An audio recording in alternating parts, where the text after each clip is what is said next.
Recorded Books presents an unabridged recording of The Warrior Heir by Cinda Williams Chima, narrated by Robert Ramirez. Prologue. Old Stories. Colton County, Ohio, June, 1870.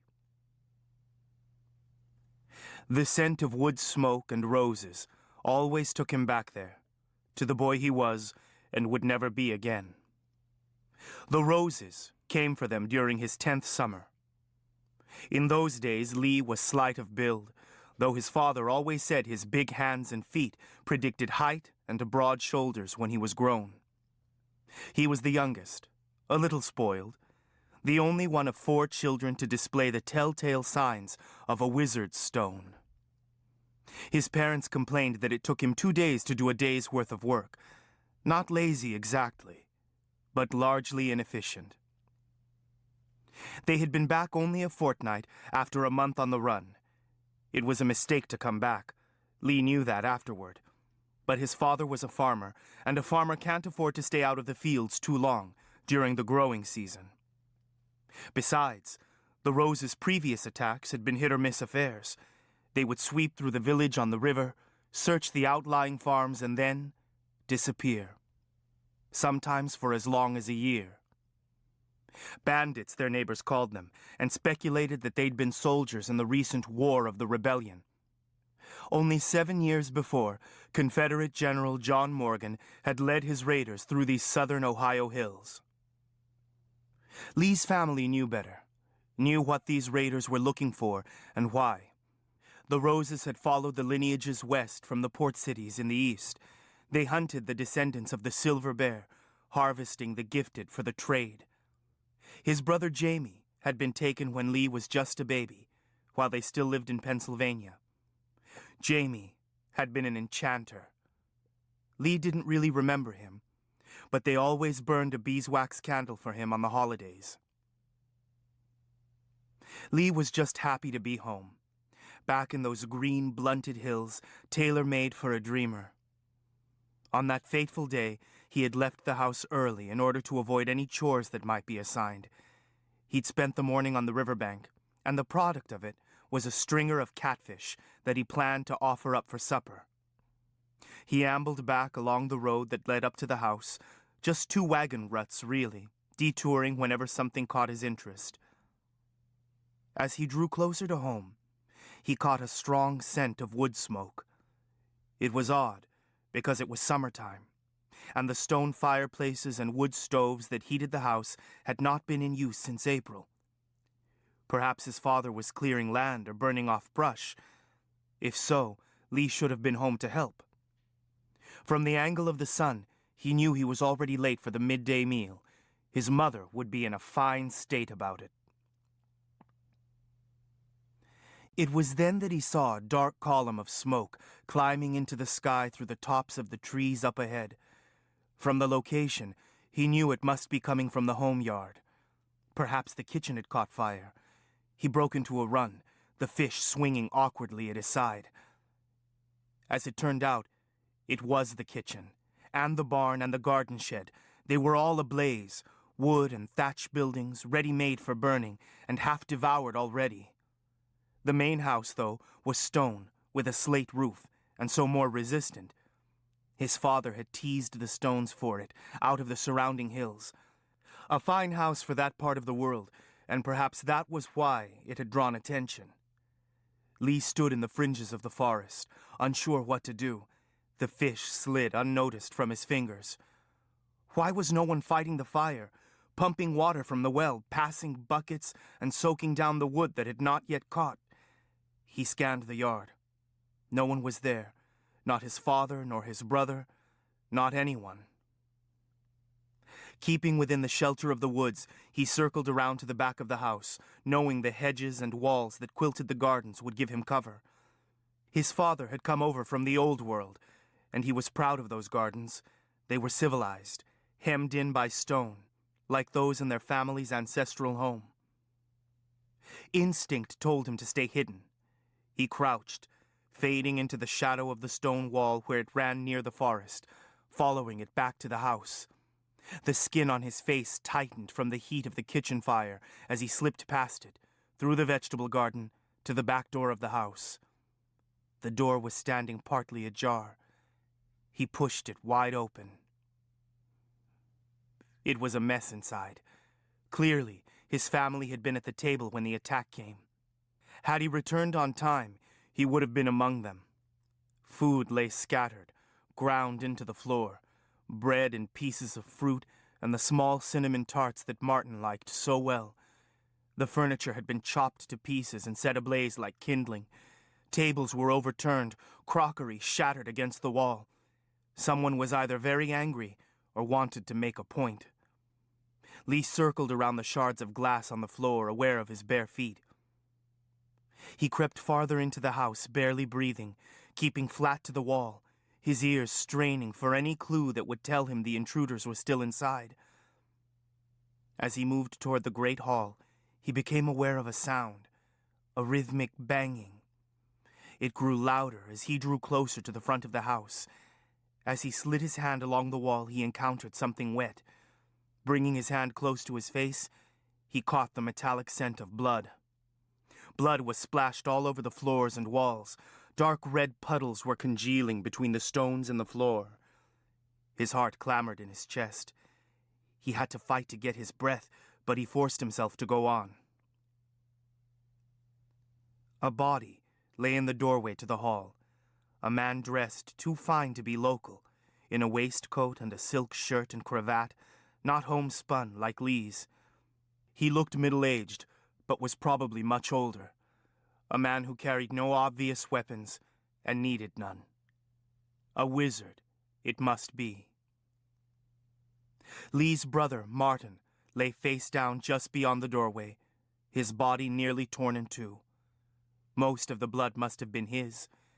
He was 10 years older, big and broad-shouldered, known as a hard worker, practical, not a dreamer like Lee. And a Weir. No magic in him. No match for wizards. Martin. Lee's lips formed the word, but he had no breath to make a sound. Lee crept into the room, feeling the tacky blood under his toes.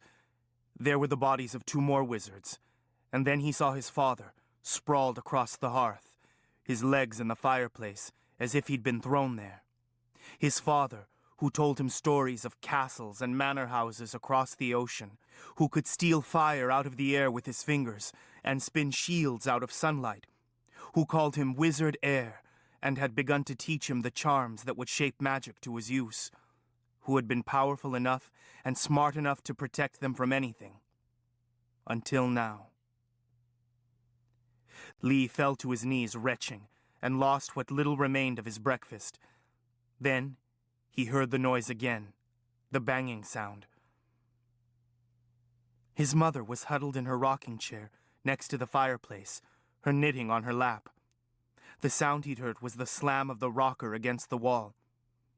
Now that he was closer, he could hear her knitting needles, clicking together in a businesslike fashion. But she had picked up no stitches. Although she had yarn in her basket and on her lap, she was knitting nothing. "Mama?" he whispered, drawing close to her, looking warily over his shoulder. "Was it the roses?" She stared into the hearth, where Papa lay cold and broken, rocked and knitted nothing, and said nothing. She didn't have to. He knew it was the roses. Of course it was the roses. Who else would it be? "Are you hurt, Mama?" he said again, a little louder. He wormed his hand into hers, but her fingers didn't close around his, and in her eyes there was a dreadful nothing. He fought back a sob. No crying. He was the man of the family now. "Where's Carrie?" he asked. His sister was not among the bodies on the floor, which made sense because the roses would want Carrie alive. His mother didn't answer. Carrie could be taken, or she could be hiding. If she were taken, they would head south toward the river, and then west to Cincinnati, or east to Portsmouth, where they would catch a boat. If she had been taken, He didn't know what he would do. If she was hiding, he knew where she would be. He left the house the way he'd come in. They called it the root cellar, but it was really a cave that tunneled into the side of a hill some distance from the yard. In the cool, damp space, they stored food, potatoes and turnips and carrots, and dried beans and peas in sacks. The mouth of the cave was covered with red climbing roses and flat white and pink wild roses. They were all in bloom, their fragrance cloying. He parted the thorny canes and stepped inside. "Carrie?" he said softly. "It's me." For a moment, there was nothing, and then a rush of movement in the darkness, and his sister wound her arms around him, whispering, "Lee, why did you come here? It's too dangerous. You should have run away when you saw they'd come back." "Carrie, they killed Papa and Martin, and there's something wrong with Mama. She won't talk to me." The words tumbled over each other, louder than he intended. Carrie sucked in her breath and pulled him tight against her, so the rest of what he had to say was spoken into her shoulder. She murmured soothing words to him, but not for long. Her back straightened, and her hands traveled down to his elbows. "Listen to me now." She held him out at arm's length. She wore trousers and a rough woven shirt, her knife belted at her waist. Their mother hated to see Carrie dress like a man, but sometimes she did anyway. "You're going to have to be very brave," she said. "Don't worry," he said, standing up a little straighter, trying to make his voice deeper, like Martin's. "Papa taught me how to protect you against the wizards." She swallowed hard. "Silly. You are a wizard. You are going to have to be brave enough to go for help." He tried to interrupt, but she went on. "I want you to head straight south to the river and follow it to town. Stay under cover and away from the roads. When you see someone you know, tell them what happened and ask them to send help for Mama." "Aren't you coming with me?" He felt lonely already. He tried not to think about Martin or his father, because he knew the tears would come again. "I'm going away for a while," she replied. "It's too dangerous for me to stay with you and Mama. The Roses are looking for warriors, not wizards or Weir. They'll leave you alone if I'm not around." Seeing his expression, she hurried on. "I'll come back when it's safe." Lee thought of his mother, silent and scary in the house.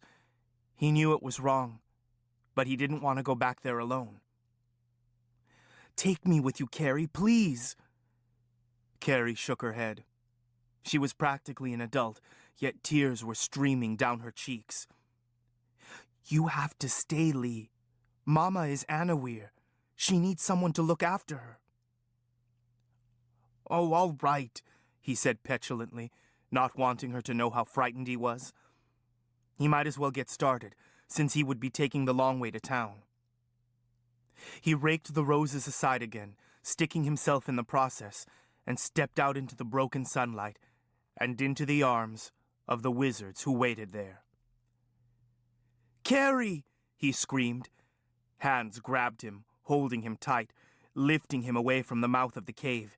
He struggled and kicked, slamming his elbow into someone's face, feeling the cartilage give way, followed by the rush of hot blood. He twisted his body, but he couldn't get free. There were too many, a half-dozen of them, strangers with bearded faces, dressed for Sunday, like the dead wizard in the hall. Lee didn't know any attack charms, really, but he could find fire, so he plucked it out of the air and sent it spiraling into the men around him. There was more cursing, and then they threw him to the ground. The wizard with the bloody nose pointed at Lee, muttering a charm. An awful cold went through him, and he went limp. The wizard slid his hands under Lee's arms, hauled him upright and held him there, his feet off the ground, dangling like a puppet. "Call her out," the bloody-nosed wizard commanded, and flamed him with his hot hands. Lee's muscles seized, and he screamed. He couldn't help it, but then he clamped his mouth shut stubbornly. "We haven't got all day. The White Rose is right behind us. The wizard released power into him again, like hot molten metal running into his veins, but Lee was ready this time. He sucked in his breath, but didn't make a sound. "Come out or we'll snap the boy's neck," Bloody Nose shouted. The roses that obscured the mouth of the cave trembled, dropping petals as they were thrust aside. Carrie emerged into the sunlight in a half-crouch, knife in hand. Seeing Lee in the hands of the wizards, she straightened and let the knife drop to the ground. Bloody Nose gave Lee a triumphant shake. "You led us right to her." Carrie dropped to her knees and bowed her head. "Please, my lords, I'll come with you. Only let my brother go." Lee tried to speak, to tell Carrie to get up off her knees, that they would fight the wizards together. "Carrie, don't!" His protest became a scream of pain as Bloody Nose sent flames into him. "Wiley, enough." This from a gray-haired wizard with a seamed face, seemed to be in charge. "Bring the reader." Wiley tossed Lee aside as though he weighed nothing. Then he fumbled in a pouch at his waist. He produced a silver cone and handed it to the leader. Two wizards moved to either side of Carrie, grasping her arms and lifting her to her feet. The leader yanked her shirt free of her trousers and thrust the cone up against the skin of her chest. Carrie flinched, but looked to one side and said nothing. After a moment, he nodded and withdrew his hand. "There is a warrior stone," he said in an old-world accent. Satisfied, he returned the cone to Wiley. "God knows we've paid a price for it. Let's get her out of here before the White Rose catches up to us." The wizards brought their horses forward and began to mount up while their leader bound Carrie's hands in front of her with a silver chain. Wiley slammed Lee down against the trunk of a dead tree. The wizard knelt beside him and pushed his chin back and placed his fingertips against his throat. Lee looked into the flat gray eyes and knew he was about to die. The leader noticed. "Let the boy be, Wiley," he said gruffly, pulling on his riding gloves. Wiley looked up. "He's a witness. We killed a wizard, and if word of that gets back to the council—" "There's 3 dead on our side as well," the leader pointed out.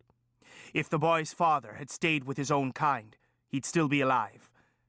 This is a child. Let's not make matters worse. You're not the one who did the killing. This one may be a wizard, but he's of mixed blood." Wiley's lips tightened in disgust. "Wizards, warriors, sorcerers, even Anna Weir commingling as equals. It's unnatural."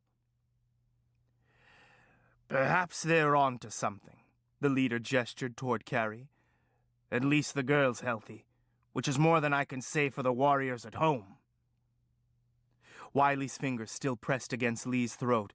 Lee could feel the power in them, a faint vibration against his skin. "I told you to leave him be," the leader said. "We've lingered too long already." Wiley finally stood and moved away, looking for his mount. Carrie had been lifted onto one of the horses. She stared straight ahead, her mouth in a tight line, spots of bright color in her cheeks. The leader took the reins of her horse and then mounted his own. He pointed at Lee, disabling the charm that had been laid on him, but Lee just lay there, afraid to move, knowing finally, and for true, that he was at heart a coward. And then it happened. A bolt of light blazed through the trees, blue-white and deadly, trailing flaming stars, like the fireworks Lee had seen once in Cincinnati. The air crackled with electricity, and even at a distance his hair stood on end. The blast struck its target dead on, and for a moment Carrie and the horse beneath her were outlined in flames, like some heavenly bodies that had passed before the sun. There was a shimmer in the air, a kind of visual vibration, and then they were gone. Horse and rider vaporized, as if they had never existed. "It's the White Rose!" one of the wizards shouted. Turning his horse, he charged through the trees. The other wizards wheeled their horses and followed, screaming in rage. But the White Rose had done what it came to do, and was in full retreat. In a matter of minutes, the horses and riders were gone. Dust settled slowly through the shafts of sunlight, and the clearing was quiet, save the sound of the wind moving the branches overhead. By the time darkness had fallen, Lee was already miles away, sitting cross-legged on the riverbank. When the moon finally cleared the trees, it shone on the Ohio, which ran like a silver ribbon in both directions. Across the river lay Kentucky, a mysterious darkness pierced by the lights of scattered settlements. "I won't be a bear any longer," he said to himself. He would be fiercer, more invincible. "From now on, I'm a dragon." Before he continued on, he took his sister's knife and wrote something in the soft mud at the water's edge, wrote it in order to fix it in his mind. The word was Wiley.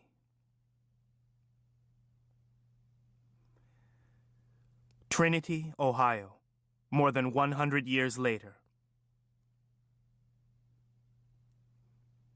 The baby awakened when Jessamine uncovered him.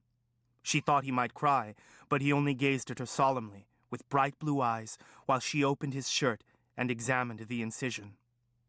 Still a little red and puffy at the edges, but no sign of infection. Perfect. She'd half expected that the procedure would kill him, but he seemed to be thriving.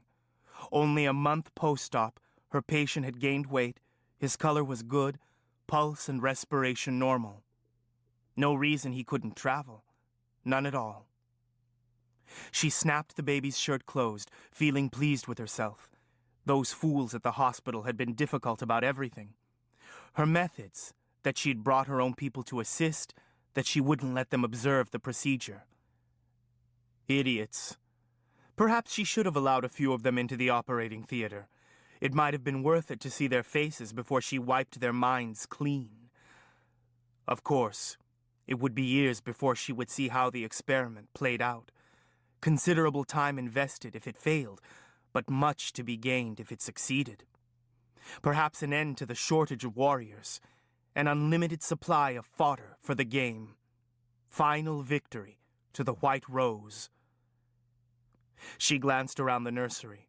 It was full of baby things, more paraphernalia than she could possibly carry. She could always buy more when they reached their destination. What would a baby need to travel? Diapers and clothes, a seat to travel in. What would he eat? Formula? She shrugged. Pediatrics was not her specialty. She found a large bag on the floor of the closet that already held diapers and a box of wipes. No bottles, though. She yanked open a dresser drawer and found layers of tiny clothes. She shoved some of the clothes into the bag, which was decorated with elephants and giraffes in primary colors. Jessamine frowned and ran her hands over her elegant suit, swept a curtain of dark hair away from her face.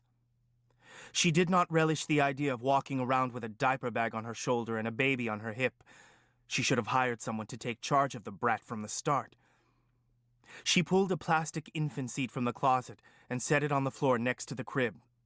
The catch resisted when she tried to lower the side, so she stretched over awkwardly and scooped the baby from the mattress. She laid him in the seat and began fussing with the straps. How does one go about finding a nanny? She had no idea. "What are you doing here?" Jessamine jumped. The enchanter, Linda Downey, stood in the doorway. She was just a child, really, barefoot in jeans and a t-shirt. Linda was the baby's aunt, Jessamine recalled, not his Anna Weir mother. Good. Not that it would have mattered, but she preferred to avoid a scene. Jessamine stood, leaving the baby in the seat and the straps in a tangle. "I didn't know anyone was home," she said, instead of answering the question. Linda tilted her head. She was a pretty thing, with long dark hair woven into a thick braid. She moved with a careless grace that Jessamine envied, but then, if Jess had to choose one gift over another, she would always choose her own. "Of course there's someone home," the girl said, in the insolent way of teenagers. "You don't leave a baby by itself." At least the sudden and awkward appearance of the enchanter solved one problem. "I'm glad you're here," Jessamine said imperiously, with a sweep of her elegant hand. "I need you to pack up some things for him. Enough for a few days, anyway. Food, clothes, and so forth." "Why? Where do you think you're taking him?" Jessamine sighed, flexed her fingers with their long, painted nails. "If you must know, I'm taking him back with me." "What?" It came out almost as a shriek, and the baby threw out its arms, startled. Linda took a step forward. "What do you mean?" "I'm taking him back to England with me. Don't worry," she added. "He'll be well cared for. I just can't afford to leave him lying about." "What are you talking about?" Linda demanded. "Since the surgery, he has appreciated in value," Jessamine said calmly. Linda knelt by the car seat, looking the boy over as if she could discover something through close examination. She extended a finger, and the baby grabbed onto it. She looked up at Jessamine. "What did you do to him?" "He needed a stone, and I gave him one. A miracle. Something no one has ever done before. I saved his life." She smiled, turning her palms upward. "Only now, he's Weirland." "A warrior?" It came out as a whisper. "No, I told you. He's a wizard. He needed a wizard's stone." Linda shook her head as she said it, as if by denying it, she could change things. "It's all in his Weir book. He's a wizard," she repeated bleakly. Jessamine smiled. "Not anymore, if he ever was. Be reasonable. A wizard's stone is hard to come by. Wizards live almost forever. But warriors die young, don't they?" The last part was intentionally cruel. Now the enchanter stood, her hands balled into fists. "I should have known better than to trust a wizard." Jessamine drew herself up. She was losing patience with this scrap of a girl. "You didn't have much of a choice, did you? If it weren't for me, he'd be dead by now. I'm not in the business of providing charity care. I did it because I intend to play him in the game. And I think you'd better remember to whom you're speaking, and I hope I don't lose my temper." Linda took a deep breath, let it out with a shudder. "What am I supposed to tell Becca?" "I don't care what you tell her. Tell her it died." The Weir and what they thought were of no consequence. "But why do you have to take him now? He can't play in a tournament until he's grown." The girl's voice softened, grew persuasive. Jessamine felt a gentle pressure, the touch of the enchanter's power. "He's alive, but how do you know he'll manifest? And what will you do with him in the meantime?" Jessamine shrugged. "Perhaps I'll bring you along to watch him," she said. "In a year or two, you can go to the trade." The girl would bring a pretty price, too, if Jess was any judge. Enchanters and warriors were both hard to come by. Linda took a step back. "You wouldn't." "Then don't try your enchanter's tricks with me. I've spent quite a bit of time on him already. I intend to keep an eye on my investment while he's growing up." "If he grows up. If someone else doesn't get to him first."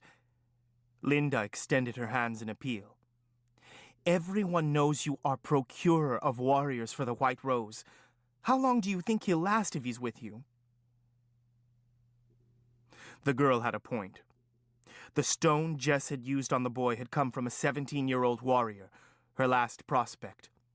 A girl who would never play in a tournament. She'd been butchered by agents of the Red Rose when they'd been unable to steal her away.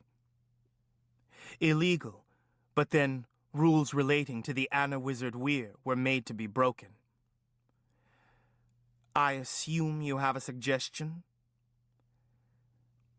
Let his parents raise him. Come back and get him later. The baby scrunched up his eyes and let out a screech, his face turning an angry blue-red. Unfathomable creatures, babies, Jessamine thought. Unfathomable and unpredictable and messy. He might be hard to handle later on if he's not raised to it, Jessamine said. Linda lifted her eyebrows. You're saying a wizard can't manage a warrior? Jessamine nodded, conceding the point. What if someone else takes him to play? In Trinity? No one will ever look for him here. It's perfect. You're a healer surgeon.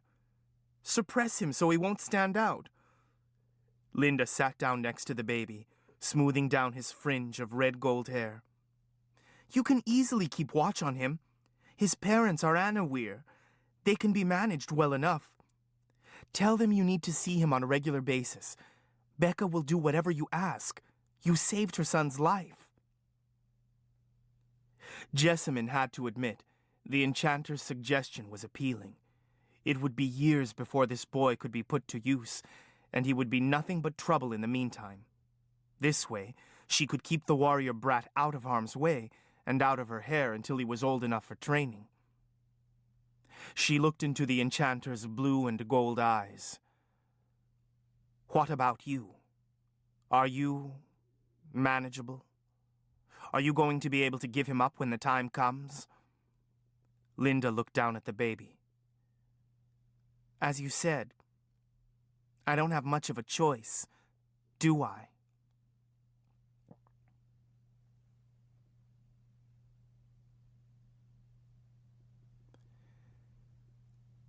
Chapter 1. The Flying Lobeck. Jack! His mother's voice cut into his dreams, and he reluctantly opened his eyes. It was late, he could tell. The light had lost the early morning watercolor quality and streamed boldly through the window. He'd stayed up too late the night before, stargazing. It was the night of the new moon, and some of the key constellations hadn't slid over the horizon until after midnight. Coming, he shouted. Almost ready. He lied, as his feet hit the wood floor. His jeans lay in a heap next to the bed, where he'd stepped out of them the night before. He jerked them on, pulled a fresh t-shirt from the drawer, and threw a pair of socks over his shoulder. Jack careened around the corner into the bathroom. No time for a shower. He washed his face, wet his fingers, and ran them through his hair. Jack! His mother's voice had a warning note. Jack leaped down the back stairs and into the kitchen. His mom had granola and orange juice waiting for him. She must have been distracted because she had also poured him a cup of coffee. She'd left her muesli unfinished and was sorting through a stack of papers. That was Becca. His mother was a woman of 1,000 passions. Although she had a PhD in medieval literature and a law degree, she had difficulty managing the household economy. Things like school schedules, lunch money, and getting the library books back on time. Jack had taken on the task of organizing both himself and his mother from an early age. Becca looked at her watch and groaned. I've got to get dressed. I'm supposed to be at a meeting in an hour. She shoved a large blue bottle across the table toward him. Don't forget to take your medicine. She thrust her papers into a large portfolio. I'll be at the library all morning and in court this afternoon. Don't forget I have soccer tryouts after school, Jack said, in case you get home first. His mother was a worrier. She always said it was because he'd almost died when he was a baby. Personally, Jack thought such things were hardwired. Some people always worried, and others never did. He supposed his father fell into the latter category. Maybe it was hard to worry from 3 states away. Soccer tryouts, Becca repeated solemnly, as if to fix it in her mind. Then she raced up the stairs. Someone pounded at the side door. Jack looked up, surprised. "Hey, Will, you're early." It was Will Childers, stooping to peer through the screen. Although Jack was tall, Will towered over him, and he was built solidly enough to play tackle on the varsity football team. His trumpet case looked like a toy next to him. "Jack, we gotta move. We've got jazz band practice this morning for the concert next week." Jack slapped his forehead and carried his cereal bowl to the sink. Pushing his feet into his shoes without untying them, he grabbed the book bag waiting by the door. Fortunately, his saxophone was at school. "School starts early enough in the day as it is," he grumbled as he followed Will down the street at a trot. They cut across the grassy square and threaded their way between the classic sandstone buildings of the college. Trinity was a postcard Midwest college town, its streets lined with stately Victorian homes and ancient oaks and maples. Full of people who could recite every sin Jack had ever committed. He'd lived there all his life. Thanks to Will, they were only a few minutes late for practice. It wasn't until Jack was seated in homeroom and the first bell had already rung that he realized he had forgotten to take his medicine. What was amazing was that it had never happened before. The perfect record so far was his mother's doing.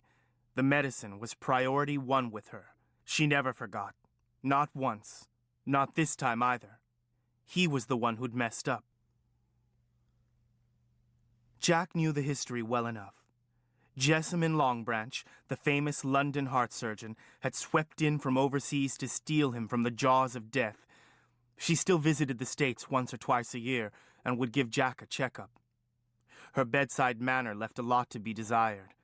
He'd strip to the waist and she'd do a brief physical, run her hands over the muscles in his arms and legs and chest, listen to his heart with an unusual cone-shaped stethoscope, check his height and weight and blood pressure, and proclaim him healthy. He always felt like a piece of meat during those meetings with Dr. Longbranch, poked and prodded for fat and bone, interrogated about his exercise habits.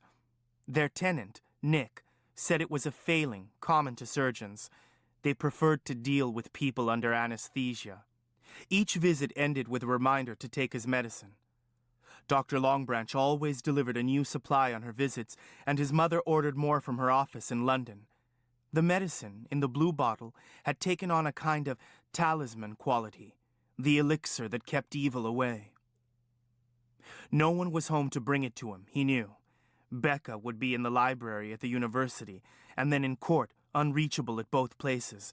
His mother didn't carry a cell phone because she was convinced they caused brain tumors. Perhaps he could reach Nick, though, at the house or his apartment. Nick would answer the phone if he was doing handyman work in the house, though he never checked his voicemail. Or maybe Penworthy could be persuaded to let him walk home and get it. It was worth a try. He asked for a hall pass just as the final bell rang. Leotis Penworthy, the Trinity High School principal, was working cleanup in the school lobby, intercepting students who hadn't yet made it into their classrooms and taking names from the unfortunates who still trickled through the front door. Penworthy wore ankle-length pants and a powder blue polyester sports jacket that was 3 sizes too small. His stomach poured over a belt hidden somewhere beneath. His face was always flushed, as if the constriction at his waist had forced the blood upward into his temples. "Mr. Fitch," he crowed, collaring a boy who was trying to slip past him. "Do you know what time it is?" It was a comical matchup. Fitch's clothes were a chaotic mix of Goodwill bargains and oversized military surplus chic, sleeves rolled to fit, pants belted to keep them from sliding down his slender frame. His pale hair was bleached white at the tips, and he wore 3 earrings in one ear. "Sorry, Mr. Penworthy," Fitch said. He glanced up at Jack, over Penworthy's shoulder, then looked back at the floor. The corners of his mouth twitched, but his voice was solemn. "I had some updates to do online this morning, and I guess I lost track of time." Fitch was webmaster for the school's site and unofficial systems administrator for the high school. a cheap source of high-grade technical expertise. Don't think you can use the website as an excuse, mister. We gave you that computer so you could do the work on your own time. Harmon Fitch had run late for a lifetime. His mother worked nights, and Fitch had 4 younger brothers and sisters to get on the bus. Mr. Penworthy, Jack broke in. Excuse me, I forgot something at home and wondered if I could go get it. He kept his tone neutral. The principal turned his attention to Jack. Penworthy despised him, an opinion he communicated in 100 different ways. Mr. Swift, Penworthy said, lips spreading in a predatory smile, I find it incredible that a boy of your intelligence could be so utterly disorganized. You're right, Jack said politely, and I apologize. I can be home and back before homeroom is over if you'll let me go. Fitch was already halfway down the hallway. Penworthy didn't notice. He had a new and better target. I'm sorry, the principal said in a way that had no sorry in it. Students are not allowed out of the building during school hours. It's a matter of liability. Jack didn't feel like explaining about the medicine to Penworthy. It wasn't something he liked to talk about, but he knew an explanation was his ticket home. I have to go home to get some medicine. It's for my heart. I forgot to take it this morning. Penworthy scowled, rocking on his heels like one of those inflatable dolls that pops back up when you knock it down. Jack knew it would be difficult to deny this request, a matter of liability. But the principal had weapons of his own. Fine, Penworthy snapped. By all means, sign yourself out in the office and go home and get it. But plan on serving a detention this afternoon to make up the time. But I can't, Jack protested. I have soccer tryouts. Well, Mr. Swift, let this be a lesson to you. Penworthy's pale eyes gleamed with triumph. Nothing reinforces memory like consequences. Jack knew he was stuck. If he didn't make it to tryouts, he wouldn't make the team, and he thought he had a chance to make JV at least. Never mind then, he said, turning toward the payphones next to the school office. Becca wouldn't allow Jack to get a cell phone either. I'll call home and see if I can get someone to bring it in to me. Just make sure it's an adult, Penworthy warned. We have a zero-tolerance policy regarding drugs in school. There was no answer at the house or at Nick's apartment. Surely a few hours' delay in taking his medicine couldn't hurt. In his 16 years, he couldn't recall so much as a single symptom. The surgery had cured him, as far as he could tell. Long Branch had never even explained exactly what the medication did. His mother, who was usually so full of questions, treated it like a magic potion. He felt fine anyway. If any symptoms developed, he would say he was sick and they would have to let him go home. He returned the phone to its cradle and headed back to homeroom. Jack hadn't been back in his seat for more than a minute when Ellen Stevenson touched him on the shoulder. What kind of measurements did you get in the respiration lab? She whispered. I was working on my lab report last night and my numbers were all over the place. Jack fished in his book bag and passed his science folder to Ellen. Mine were too. I was wondering if the machine had been calibrated. She bent her head over his data sheet, squinting at his sloppy notes and raking her chin-length brown hair behind her ears. It hung straight and shining, like a kind of helmet. She half-turned in her seat, extending her long legs into the aisle. There was something different about her today, but he couldn't put his finger on it. Lipstick. She was wearing rosy pink lipstick. Jack couldn't remember seeing her wear makeup before. He drummed his fingers lightly on the desk, contemplating Ellen's lips at close range as she read down the page. It had been a long time since he'd looked at anyone but his ex, Leisha. Your data is at least as variable as mine, she agreed, passing his folder back. Their hands collided, touched for a moment, and she jerked hers back quickly. The folder fell to the floor, scattering his papers. Oh man, I'm sorry. Kneeling next to his desk, she frantically scraped the pages into a pile. She looked up at him, mutely extending the wad of papers toward him. Her eyes were clear gray under a smoky fringe of lashes, and her nose had a little bump at the bridge, as if it had been broken once. Jack resisted an urge to reach out and touch it. Instead, he stuffed his papers back into his folder and extended his hand to help her up. This seemed to unsettle her again. She brushed at her skirt and fussed with her hair. "Well, maybe we can ask Mr. Marshall about it in class." "Ask him about..." "Oh, sure. Okay." Jack cleared his throat. "If you want." The bell rang, startlingly loud. Jack began shoving books and folders into his book bag. Jack?" He looked up to see Ellen standing between him and the door, her backpack slung over her shoulder. "I wondered if you felt like studying together tonight for the social studies test. I took some good notes," she added. "We, could compare them." Jack looked at her in surprise. Ellen had never shown any interest in him before, other than as a benchmark of sorts. She was new to Trinity High School, but she already had the reputation of being a high achiever. In fact, she had a few points on Jack in some of his honors classes. Maybe she doesn't have much else to do, Jack thought. It sucked that she had to change schools in her sophomore year. Ellen didn't hang out much. He didn't recall seeing her at dances or at Corcoran's after a game. She was really cute, though, and he wasn't going out with anyone. Not since Leisha dumped him for that jerk Lobeck. He'd probably be at tryouts and... Tryouts. "I'd love to. I wish I could," he said, slinging his backpack over one shoulder. "But I've got soccer tryouts tonight, and I'm not sure what time I'll be done." "Soccer tryouts?" she repeated, looking him up and down. "Really? Do you play?" Jack sent up a prayer to the gods of soccer. "Hopefully." "All right," she said, dropping her gaze away from him, the color coming up into her cheeks. "Sure, maybe another time." She shifted her book bag again and headed for the doorway, moving with a lithe, athletic grace that sucked the breath right out of him. "Stevenson," he called after her. She stopped in the doorway and turned around. "Another time, promise?" He grinned at her. She returned a tentative smile, and then was gone. Dumb, he grumbled to himself. Really deft. He knew from experience that girls wouldn't ask twice.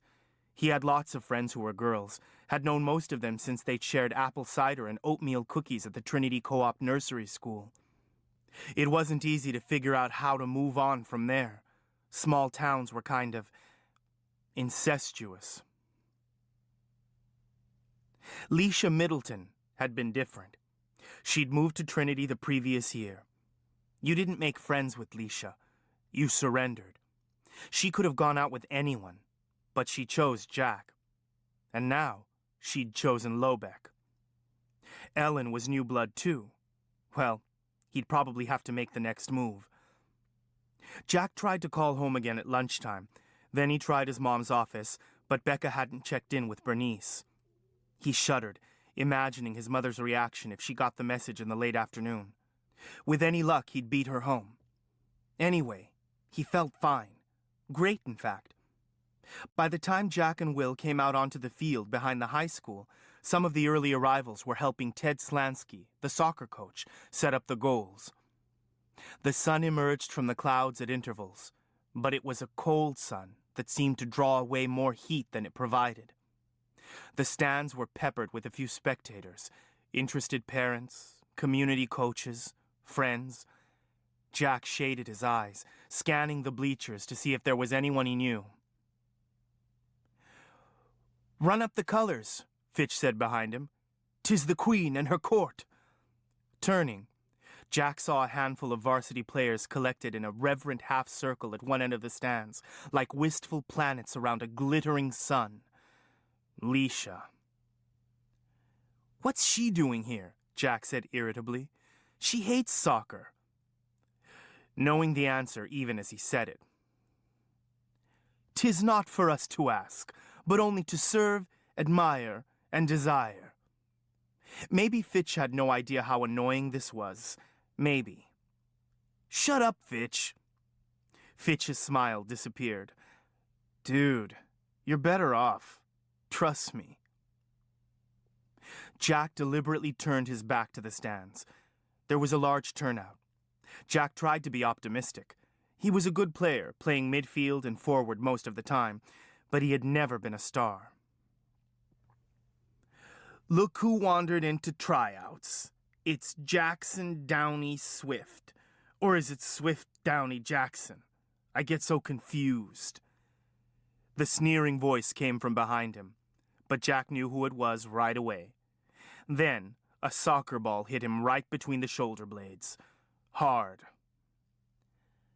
That's called a pass, said Garrett Lobeck. Better pay attention if you want to play with the men. Jack swung around. Lobeck had a crooked grin on his face, thinking he'd made a witty remark. He was one of 4 brothers, known for their good looks, bad habits, and a talent for violence on and off the field. At 17, Garrett was the youngest and on pace to be the worst of the lot. Maybe you'd better paint your name on your butt so Coach knows your mama's on the school board, Lobeck went on. That's the only way you'll make the cut.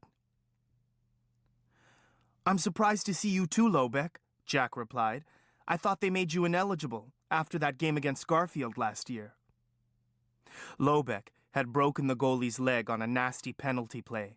There'd been a huge stink about it, but Lobeck was a talented running back, and his father owned half the town, so they'd let him play football in the fall. Becca had been the only member of the school board to vote against it. Jack lifted the ball with his instep, juggled it a moment, then passed it off to Fitch. So, assault and battery is okay. Did they scrap the academic standards too, or are you in some kind of mainstreaming program for idiots? There was a kind of time delay while Lobeck processed this. The word idiot must have been the giveaway, because his face flushed a deep russet color, and he took a step toward Jack. Suddenly, Will was there. What's up, Lobeck? No 6th graders to pick on? Lobeck was big, but Will was in the same weight class at least, and he was all muscle. Lobeck didn't like the new odds. Ease up, Childers. Don't get your shorts in a bunch. Lobeck scowled at Jack, then trotted off down the field. They started out doing drills, dribbling and passing, throw-ins and goal shots. Jack was standing on the sidelines, waiting his turn for the throw-in, when he heard another familiar voice behind him. Jackson. She said his name in 2 disappointed syllables. Aren't you even going to say hi? He had to turn around then, or make it plain she was getting to him. Hi, Leisha. She wore a pale pink hoodie, and her masses of dark curls were pulled back in a clip. She put her hand on his arm. He stared at it, swallowing hard, trying to ignore the pulse pounding in his ears. I still miss you sometimes, Jack. Guileless brown eyes looked into his. He knew better than to fall into that trap. Sure you do, Leisha. He thought he was managing to keep his voice light and even. He gazed off across the field, knowing without looking that she was pouting, a little frown line between her brows, her lower lip thrust out. Her hand was still on his arm. I'm still not sure about Garrett, she said. Sometimes he's so possessive. When Jack didn't respond, Leisha said, Are you coming to my party? Jack blinked and looked down at her. What? Are you coming to my party? It's at the Lakeside Club. Jack's turn on the field was coming up. He removed Leisha's hand from his arm, but she grabbed a fistful of his sweatshirt, stood on tiptoe, and kissed him on the cheek. A virtuous kiss for her, but Jack reared back like he'd been burned. I'll send you a special invitation, Jack, Leisha promised, letting him go.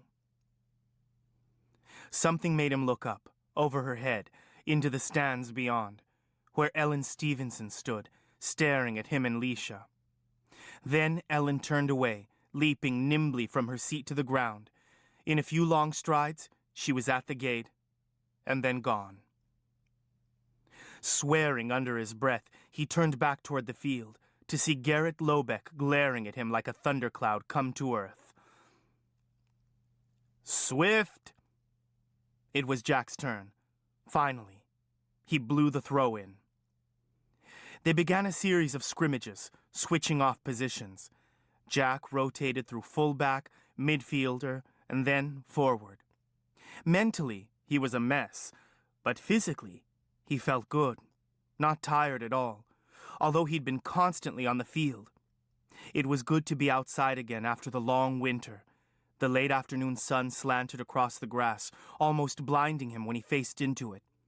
The field was still wet and, after an hour and a half of punishment, was getting slippery.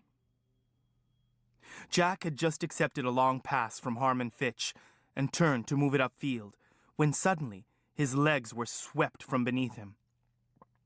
He landed hard, flat on his back in the mud. It took him a moment to regain his breath. Propping himself up on his elbows, he saw Lobeck heading the other way with the ball. Lobeck, king of the sliding tackle. Fitch helped him to his feet. "You okay, Jack?" Jack shook off his hand. He stared after Lobeck. Maybe it was time to teach him a lesson. Fitch noticed. "Come on, Jack. That way lies morbidity and mortality. You gotta pick your battles. Wait till there's a mathalon or something. Kick his butt." He grinned. "If you want, I'll hack in and change his grades, but I doubt I could do much damage there." Jack wiped his muddy hands on his sweatshirt. Fitch was right. There was no way he'd win a fight with Lobeck. Besides, he wasn't hurt. He was soaked through, but not cold at all, despite the wind. His extremities tingled, as if his blood were returning after a long absence. He looked downfield with a sudden clarity, judging the players, mapping the obstacles in his path. Lobeck's team had scored and kicked off. Once again, Jack's team was approaching the goal. Jack had dribbled the ball into the corner of the box when Lobeck loomed up in front of him like a wall, grinning in anticipation. Jack feinted to the left and drove for the center. He felt rather than saw Lobeck right behind him, saw his massive shape headed for him out of the corner of his eye just as he took his shot. He half-turned, raising his hands, palms outward, and steeled himself for the impact. Jack couldn't say what happened next. As his shot flew past the goalie, he extended his arms to fend off the tackle. There was a detonation at his center, and something like hot metal surged through his arms and out his fingertips. Lobeck screamed and then went flying, following the ball into the net. He hit with such force he almost bounced back out onto the field. He lay there, dazed for a good 5 seconds before he slowly rolled to his stomach and got to his hands and knees. It took him another minute or two to catch his breath. Then, like an engine slowly sputtering to life, he began to swear. "You fouled me," he gasped, jabbing a thick finger at Jack. "You slammed me into the goal." He was literally shaking with anger and indignation. "I didn't touch you." Jack was sweating, practically steaming, still tingling, yet somehow drained. He glanced over into the stands. Leisha was leaning forward, watching avidly. Leisha might be bored by soccer, but she loved a fight. Lobeck staggered to his feet. His entire front was layered in mud, and his lip was bleeding. "You threw me into the net." He turned to the goalie for backup. "Didn't he?" The goalie shrugged. He had been busy trying to block Jack's shot. Jack widened his stance and raised his hands, ready to fend off an attack. To his amazement, Lobeck flinched and stepped back a pace, and Lobeck outweighed him by 50 pounds at least. "Give it up, Garrett," Will said. "There was daylight between you and Jack. You must have tripped. Besides, the shot was clean away. It didn't look like you were going after the ball at all. Coach Slansky had followed the ball to that end of the field and stood, watching, just outside the box. Lobeck squinted at the coach, then glowered at Jack. "All right, boys, we're done," Slansky said. "I think I've seen all I need to see today. Besides, it looks like it's going to snow or something." Lobeck grabbed his gym bag and water bottle and stalked off the field. Will and Jack and several other players helped Slansky stow the equipment. The sun had slid behind the clouds, and the horizon to the west looked threatening. Will and Jack retrieved their gear from the lockers and headed for the parking lot.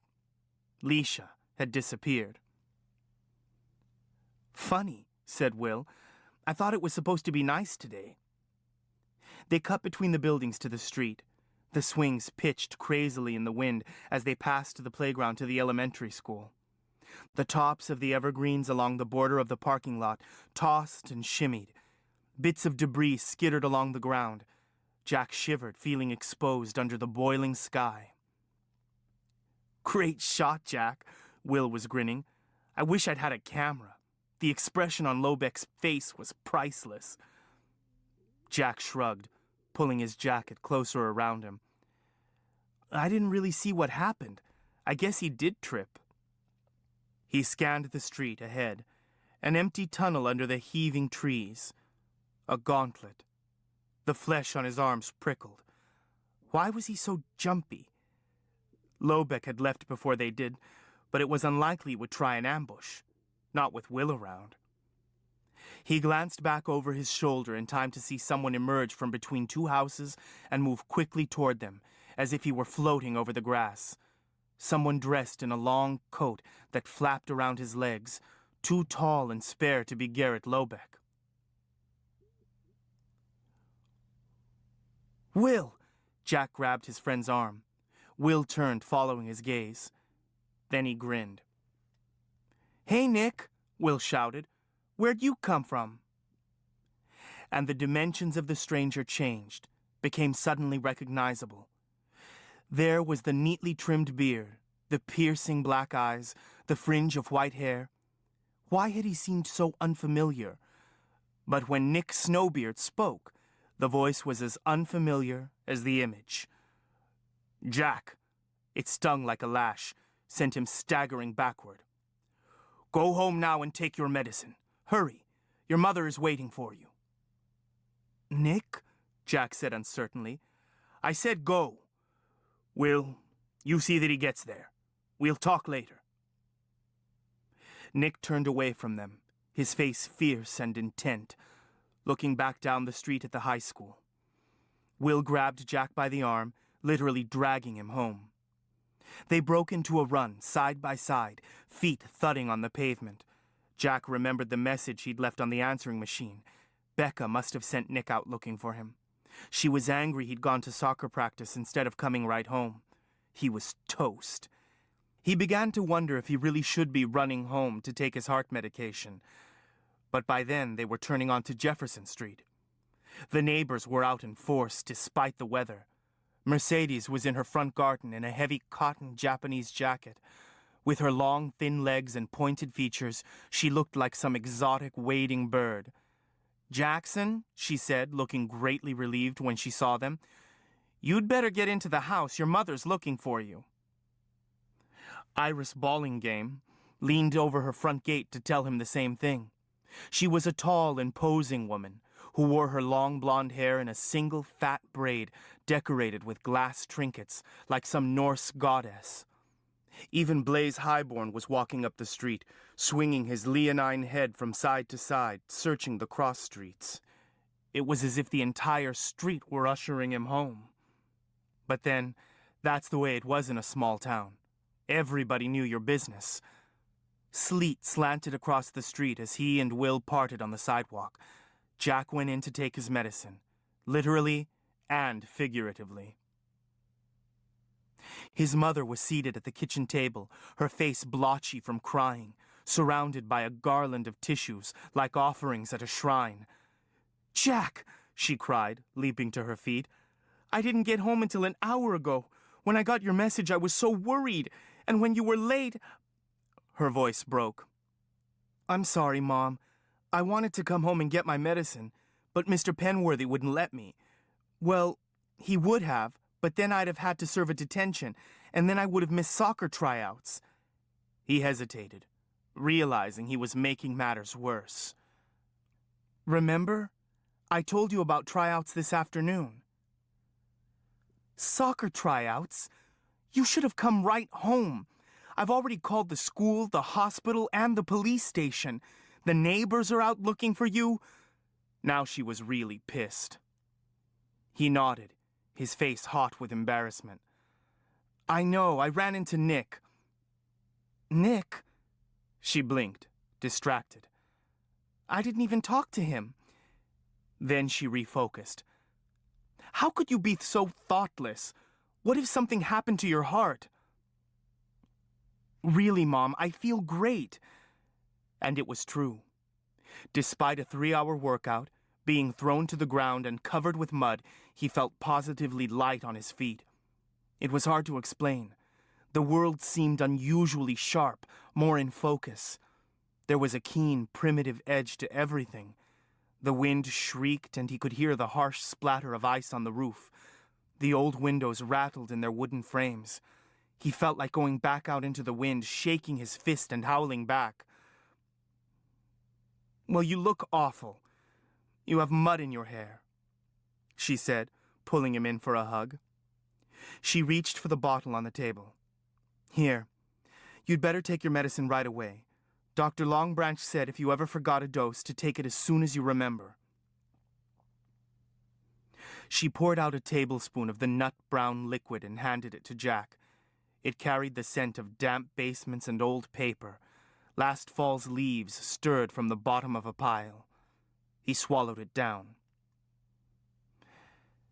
"Now you'd better get upstairs for a shower, and maybe lie down for a little while before supper. I have some work to do tonight. How's Thai food sound?" "Sure. Great," he said, the flavor of the medicine lingering on the back of his tongue. It tasted somehow of old sorrows, old regrets. He brushed his fingers across his eyes, feeling an uncanny sense of loss. Becca was unloading her briefcase. "Your Aunt Linda is coming tomorrow." "She is?" Jack's head snapped up. It had been more than a year since his aunt had visited. What was even more surprising was that she'd called ahead to warn them. "What's up?" "Don't know," said Becca. "She says she's coming to see you."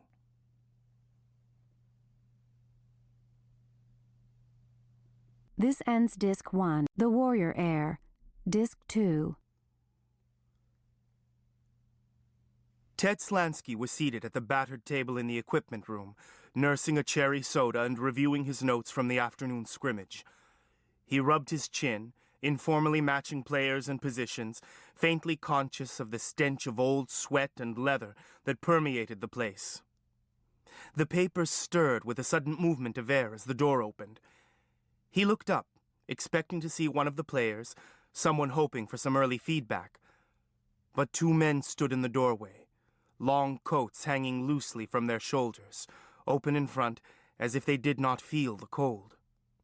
One was an older man, tall and slender, with a scholarly beard. The other was young and athletic-looking, with a sharp jawline and straight dark hair. They glanced quickly about the room, and then back at Slansky. "Was there a boy here?" the older one asked. It was an odd question, and spoken with a faint accent, as of someone born overseas.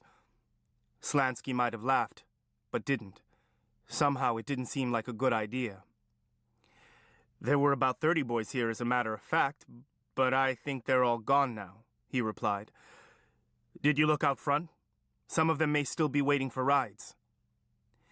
"There are no boys out front," the older man said, as if it were Slansky's fault. Slansky shrugged, feeling uneasy. There was something threatening about the 2 men. "Which one is your boy? I can tell you whether he was here or not. He laid the sign-up sheet in front of him on the table.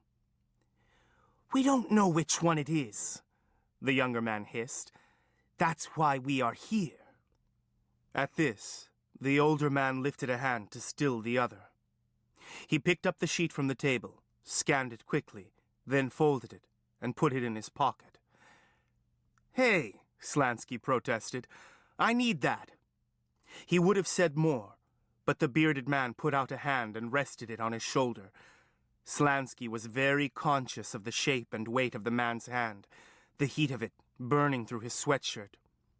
He fell silent, eyes wide, overtaken by an unreasoning fear. The building shuddered under the assault of the wind. The younger man stood, head cocked as if listening.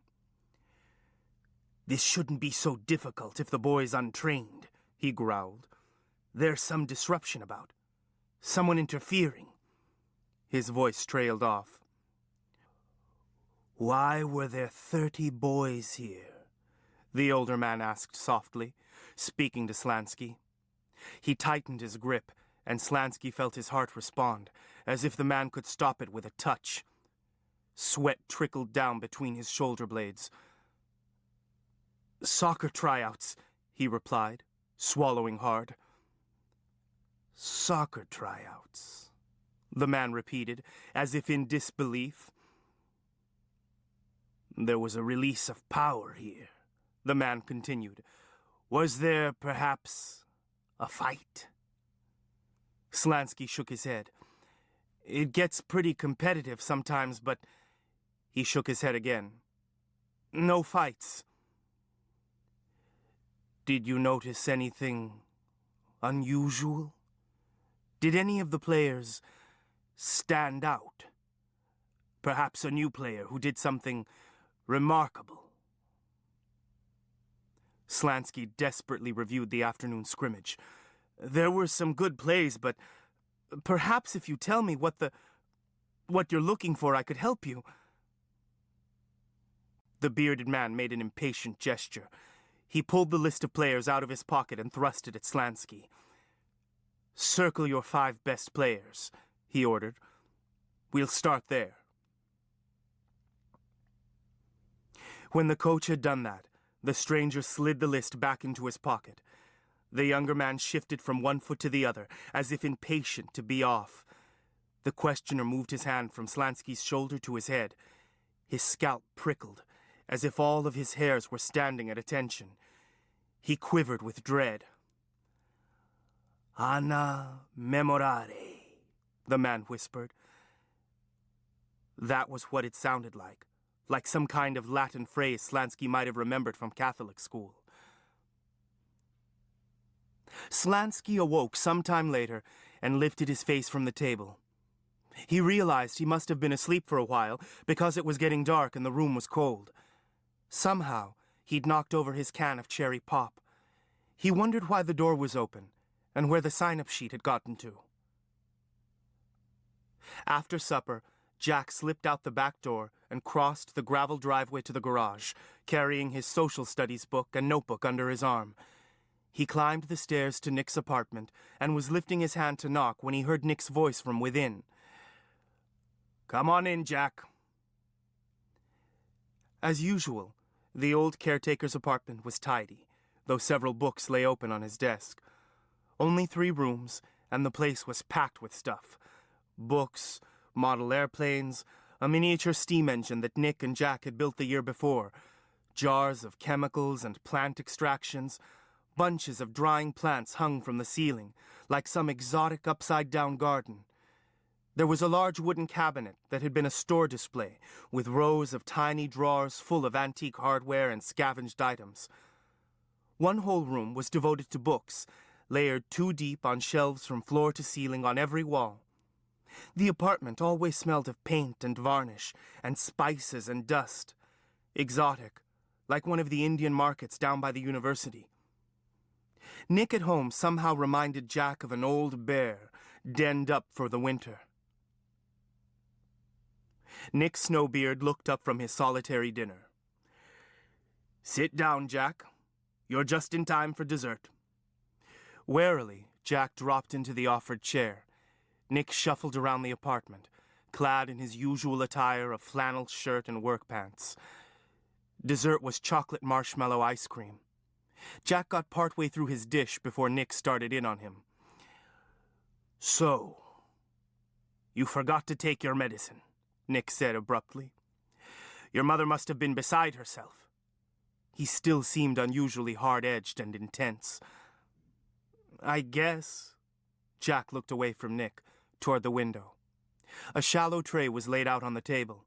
It had been spread with different colors of sand, raked into an intricate design, littered with small metal objects. "Why didn't you come home and get it when you remembered?"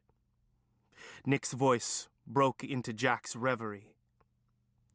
"Mr. Penworthy said I'd have to serve a detention after school if I left school to get it. I didn't want to miss soccer tryouts." Nick shook his head, his exaggerated brows drawing together in a frown. "You should have come home anyway, detention or not. It's a small thing for your mother to ask, your cooperation in taking care of yourself. What you did today could have important consequences. You cannot imagine what it is like to lose a child." The old man spoke, as if from personal experience. Jack sighed, a frustrated explosion of air. "You're an adolescent.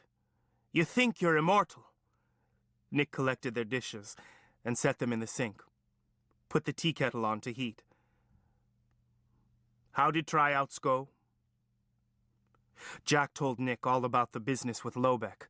By the time Jack finished his story, Nick was frowning again. "Garrett Lobeck went flying through the air, and you didn't touch him." Jack shrugged. "I don't really know what happened. He was pissed about it. I think he was just looking for an excuse for blowing the play." "Was he hurt?" Nick persisted. Why this sudden interest in Lobeck? "His lip was bleeding. He'll have a fat lip tomorrow, to match his head," Jack added. "Do you think he'll make a big deal about it? Tell people he was attacked and so on?" Snowbeard leaned forward, placing his hands flat on the table in front of him, as if he were holding it down. The old man's hands looked smooth and remarkably young for someone his age, whatever his age was. "Who knows? He said I fouled him. Seriously, someone should have heard him a long time ago." Nick smiled thinly. "Don't misunderstand me, Jack. It is not that I object to a little butt-kicking when it's deserved." He stood abruptly and walked to the window, nudging the metal tokens on their bed of sand with his forefinger. "What's that?" Jack asked, eager to distract Nick, who seemed intent on interrogating him.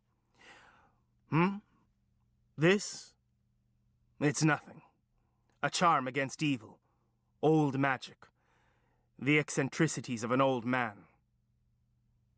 Typical Nick Snowbeard. He could say any outrageous thing that came into his head and get away with it. When Nick had things arranged to his satisfaction, he returned to the table, and the topic of Lobeck. "Did anyone else see what happened? Was anyone there to watch the tryouts?" Jack shook his head. "The goalie was the closest, and I don't think he saw it." He tried to think of who was in the bleachers. Thought of Leisha. There were some people in the stands. Jack regarded Nick curiously. "Why? Do you think he'll sue me or something?" The kettle shrilled. Nick rose, lifting it from the heat, and poured hot water into the teapot. He set out a china cup, cream and sugar. The weather was getting worse. Sleet clattered against the glass of the windows, and the oaks behind the garage creaked in protest. A damp chill seemed to find its way through 100 unseen passages, running cold fingers down Jack's spine. Jack was still irritated about the medicine. Today he hadn't taken it, and he'd felt different, more alive. Now he felt anesthetized, as if he were being smothered. "I just don't see what the big deal is about the medicine. Dr. Longbranch says I have to keep taking it. She never runs any tests, so how would she know? I feel fine, and I felt good today without it. Maybe it's time I weaned myself off the stuff. I think we should find another doctor, someone from around here. I've never liked Dr. Longbranch that much anyway. Have you told your mother how you feel? I've tried, but she doesn't want to hear it. It's like she thinks Longbranch is some kind of wizard. Nick choked, sputtering, spraying tea across the table. Are you okay? Perfectly. Nick blotted at his beard with a napkin. I suggest you speak with your Aunt Linda before you do anything rash. Jack stared at him. Aunt Linda? Why did he need to get a second opinion from her? Becca often joked that Nick had been a present from Aunt Linda, since she was the one who had recommended him. All of her presents were unusual, from exotic African carvings to a chemistry set his parents had vetoed when he was 3, to sailing lessons and beach weekends. Some gifts were dangerous, some extravagant and impractical, but all were interesting. Never a golf shirt or a gift card.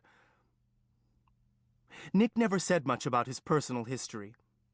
If he had any family or how he knew Aunt Linda, somehow he seemed to be able to deflect those questions effortlessly. He was from northern Britain, had attended Cambridge, though he never finished his degree.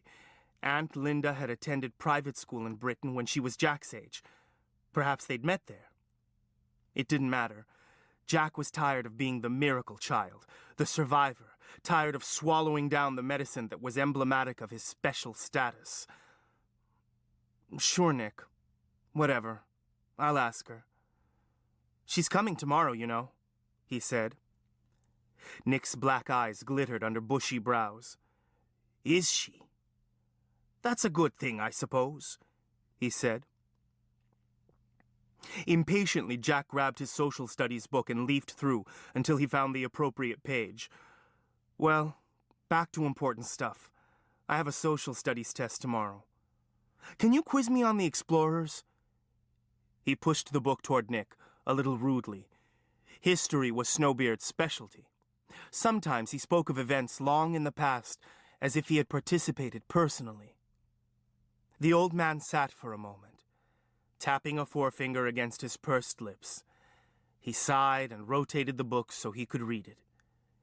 He found the spot with his finger. Vasco da Gama, he said.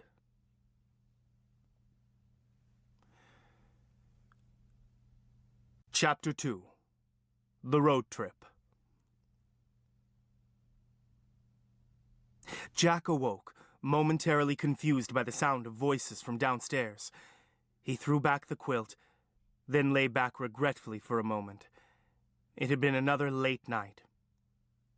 But there was something else, some vestige of a dream that made him shiver. Something about dead people. Somebody looking for him. And Nick. He frowned. It had been a long time since he'd had a nightmare. One he remembered, at least. The weather had improved. The wind was finally quiet after shrieking most of the night. There was the promise of a fair day in the brightening sky.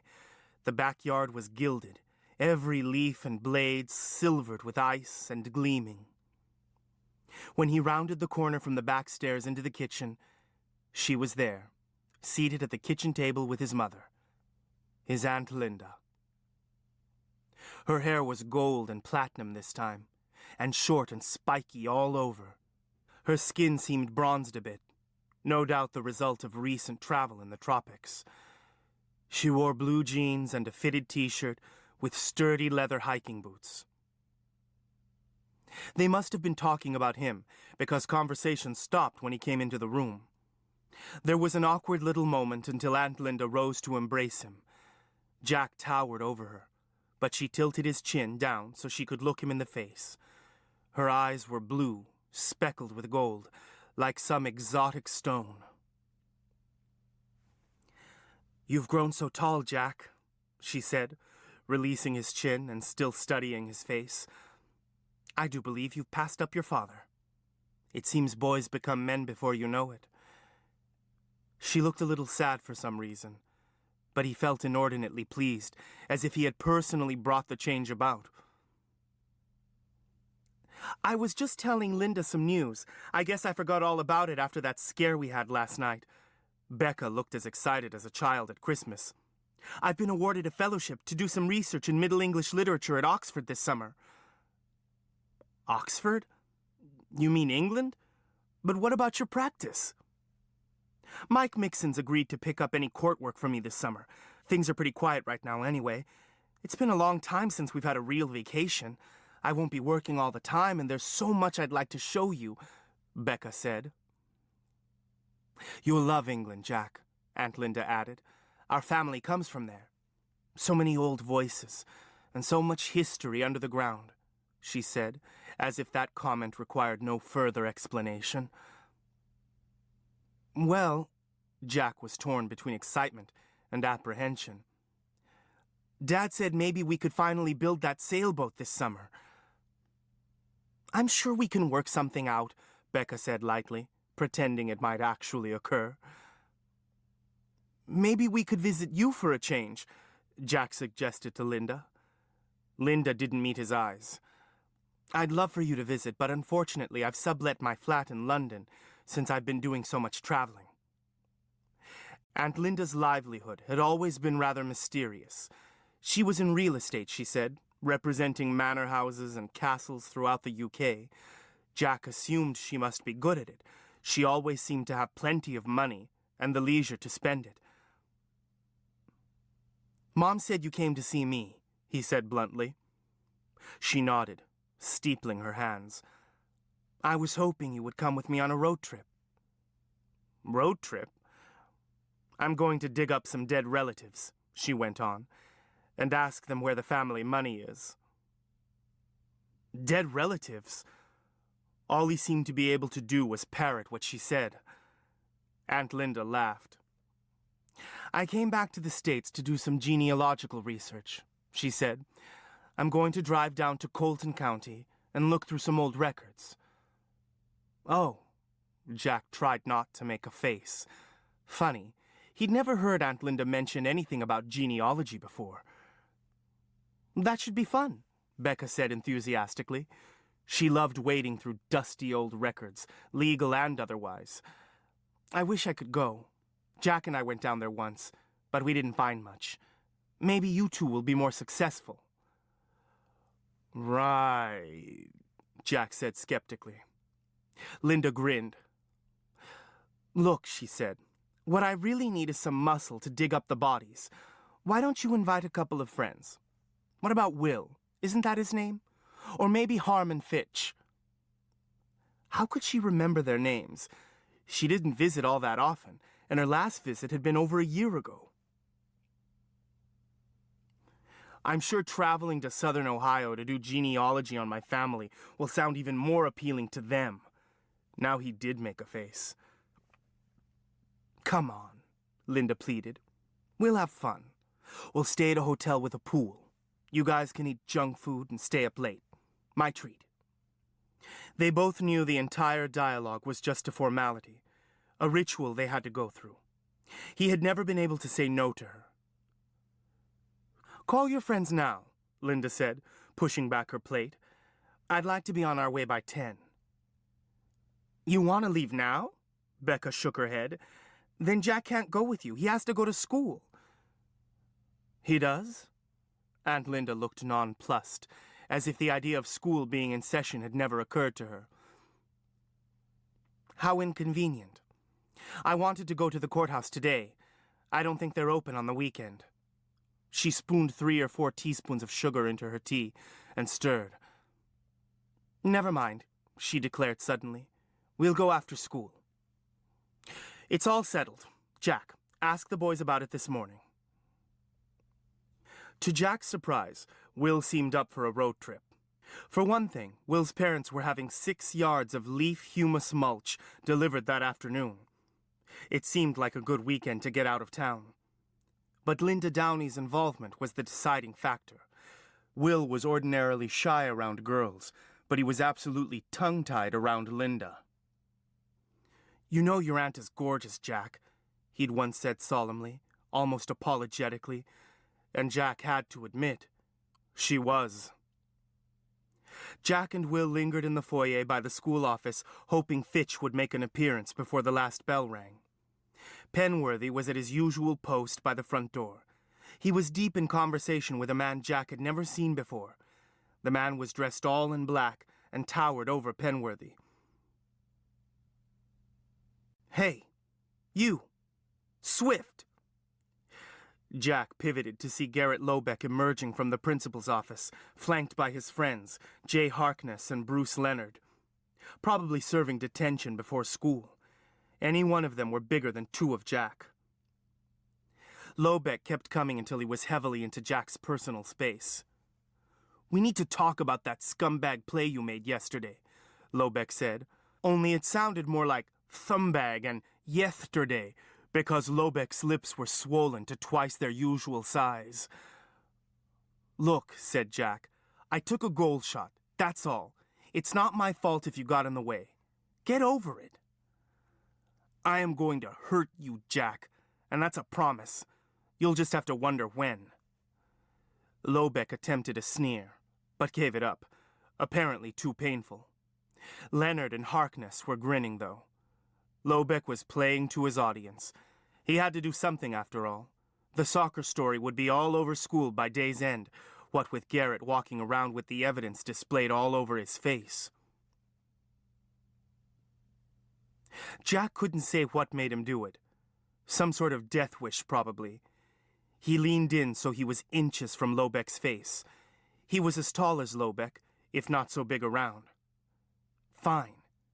You do that," Jack said, smiling pleasantly. "Next time, I'll break your nose, and there goes the modeling career." Lobeck squinted at Jack, as if he couldn't believe what he was hearing. He extended a hand with the apparent intention of grabbing Jack's shirt front, then seemed to think better of it, and flipped him the finger instead. "Mr. Lobeck!" They all jumped. It was Penworthy, accompanied by the tall stranger Jack had noticed earlier. Penworthy stuffed a detention slip into Lobeck's hand. "Mr. Lobeck, it seems you have not spent enough time in detention this week. You, of all people, should know that obscene hand gestures are expressly forbidden on school property." Lobeck vibrated like a boiler about to blow. When he finally got his mouth working, he let go a string of obscenities. Penworthy just kept peeling off the detention slips until Lobeck ran dry. Mr. Penworthy," said Will, obviously wary of getting in the way of flying detentions. "We were just heading to homeroom." Lobeck and his friends seemed anxious to leave also. Jack looked up to see the stranger staring at him. Against his will, Jack found himself rooted to the spot, staring back. The man had high cheekbones and chiseled, aristocratic features that were marred only by a somewhat overlarge nose.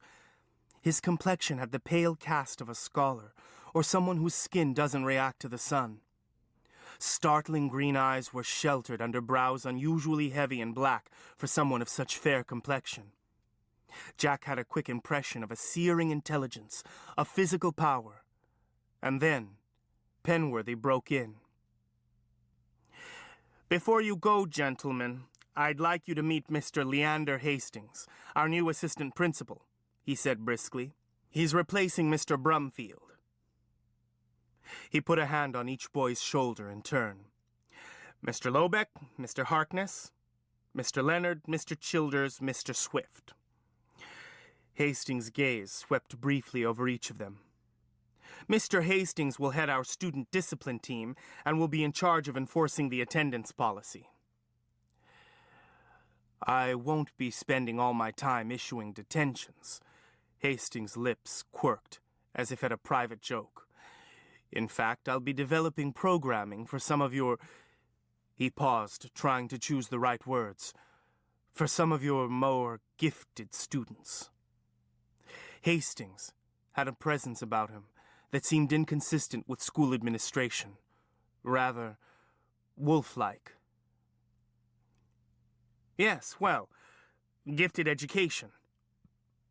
Penworthy sputtered, as if this were a complete and unwelcome surprise.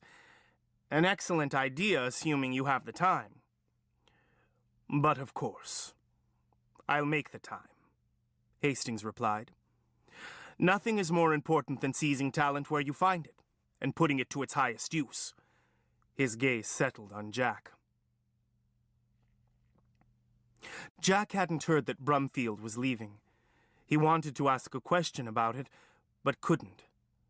A deep chill had settled somewhere behind his breastbone, making it difficult to breathe, let alone speak. He felt a strong sense of onrushing danger. Once, when he was a child, he and Will had been playing on the railroad tracks, when he realized a train was coming. He could feel the rails vibrating through the soles of his shoes, hear the shriek of the whistle. But he couldn't move. Then Will had grabbed his arm and yanked him into the cinders beside the right-of-way. We have to get to homeroom before last bell, Will said, again tugging at Jack's arms. But Hastings was speaking again, and nobody moved. Do you boys play soccer? Are any of you on the team? We all tried out for the team this week, Will gestured, including the other four. We don't know yet if we made it or not. Where I came from, I was the assistant coach, Hastings said. I mean to get involved with the program here. Jack had no doubt it would happen, whether Coach Slansky liked it or not. The last bell rang, and it was as if some kind of spell had been broken. The group spun out in 3 different directions, Will and Jack into the 10th grade wing, Lobeck and his friends heading into the 11th grade hallway, and Penworthy and Hastings back to the office. Fitch was in Jack's calculus class, so Jack was able to ask about the road trip before lunchtime. Fitch nodded gravely, as if the prospect of traveling hundreds of miles to look at old court records about Jack's dead relatives was natural recreation. Fitch never cared much about what other people thought, and he had a way of finding the interesting angle to any situation. During lunch period, he called his mother at work. She said he could go as long as it didn't cost any money. Will had a harder time getting out of shoveling mulch. But it will be educational, he pleaded into the phone. Jack Santa's a genealogist, and I'm going to write a paper about it for school, he added. That must have been enough to clinch it, because he was smiling when he put the receiver down. When Jack arrived home, an unfamiliar white Land Rover was parked at the end of the driveway, a surprising choice for Aunt Linda, who usually leased a sports car when she came to visit. He found Becca in the kitchen loading sandwiches into a cooler. Linda's visiting with Nick, she explained. She said to tell you to go ahead and get packed. Jack's duffel sat open on his bed. Next to it was a small parcel wrapped in butcher paper with a bright blue block print design. He picked up the package and examined it curiously. It was almost weightless in his hands. Mercedes left that for you, Aunt Linda said from the doorway, making him jump. She said it might come in handy on the trip. How did Mercedes get involved? Were their travel plans posted on the town website or displayed on the magnetic sign in the university commons? Jack made a noise of disgust. Sometimes he hated living in a small town. He ripped the paper away. It was a sleeveless vest, woven in a lightweight gray fiber that seemed familiar. 3 silver buttons decorated the front. When Jack looked more closely, he saw they were the faces of 3 different bears in silver, gold, and copper. Not exactly my style, he muttered, tossing it onto the bed. And it's not even my birthday. But tell her thanks anyway. What had gotten into Mercedes? She knew what kind of clothes he wore. Nothing more exotic than jeans and t-shirts. She saw him practically every day of the week. Linda remained in the doorway, her arms folded. Try it on, she said. Jack looked up startled. He wanted to argue, but knew that if Linda meant for him to put the thing on, there was no point in fighting it. I feel stupid, he growled, snatching it up off the bed and putting it on over his t-shirt. It fit perfectly. He finally realized what it reminded him of. It was made of the same yarn as the baby blanket Mercedes had made for him years ago, now packed away in a box under his bed. "Looks good," Linda said. She twisted a lock of her hair between her finger and thumb. There was a tension about her that he hadn't noticed in the morning. She had just come from Nick's. Could the old caretaker have said something to upset her? When he went to take the vest off, she put up her hand. "Leave it on." He supposed he should be glad it wasn't pink with purple polka dots. Will and Fitch would have plenty to say about it. "Thanks a lot, Aunt Linda. I hear this is what all the guys are wearing." Grumbling under his breath, he yanked open his bottom drawer and started packing. Linda took in his sullen expression. "Look, I'm not out to embarrass you. It would just mean so much to Mercedes if you would wear it. Why don't you put a sweatshirt over it, if it makes you happier? It's chilly out anyway." And she smiled that smile that always made you want to please her.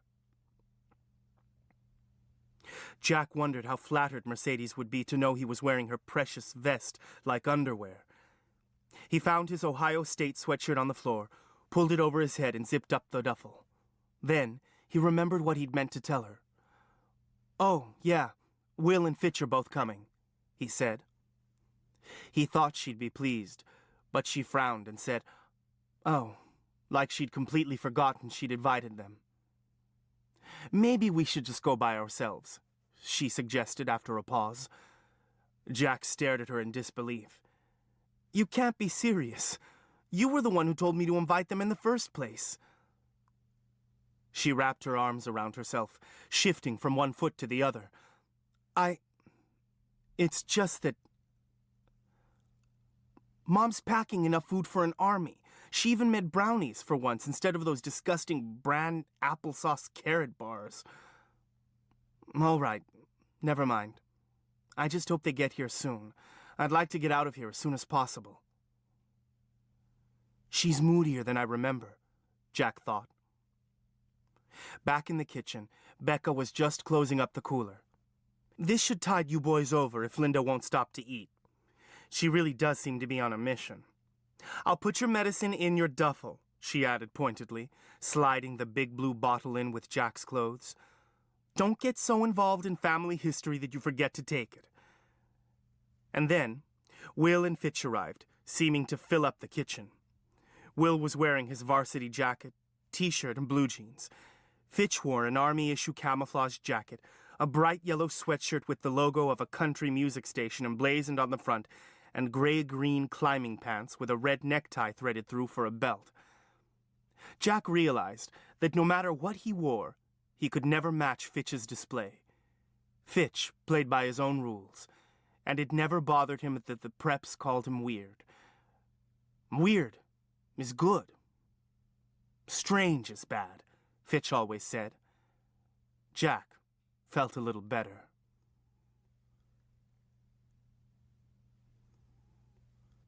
Chapter 3.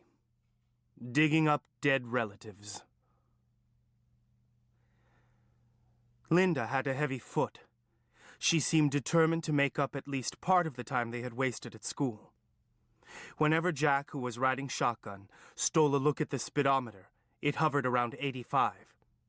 He had been hoping she might ask him to drive, but realized they would only lose time with him at the wheel. They passed through a series of tired little towns, a traffic light, a gas station or two.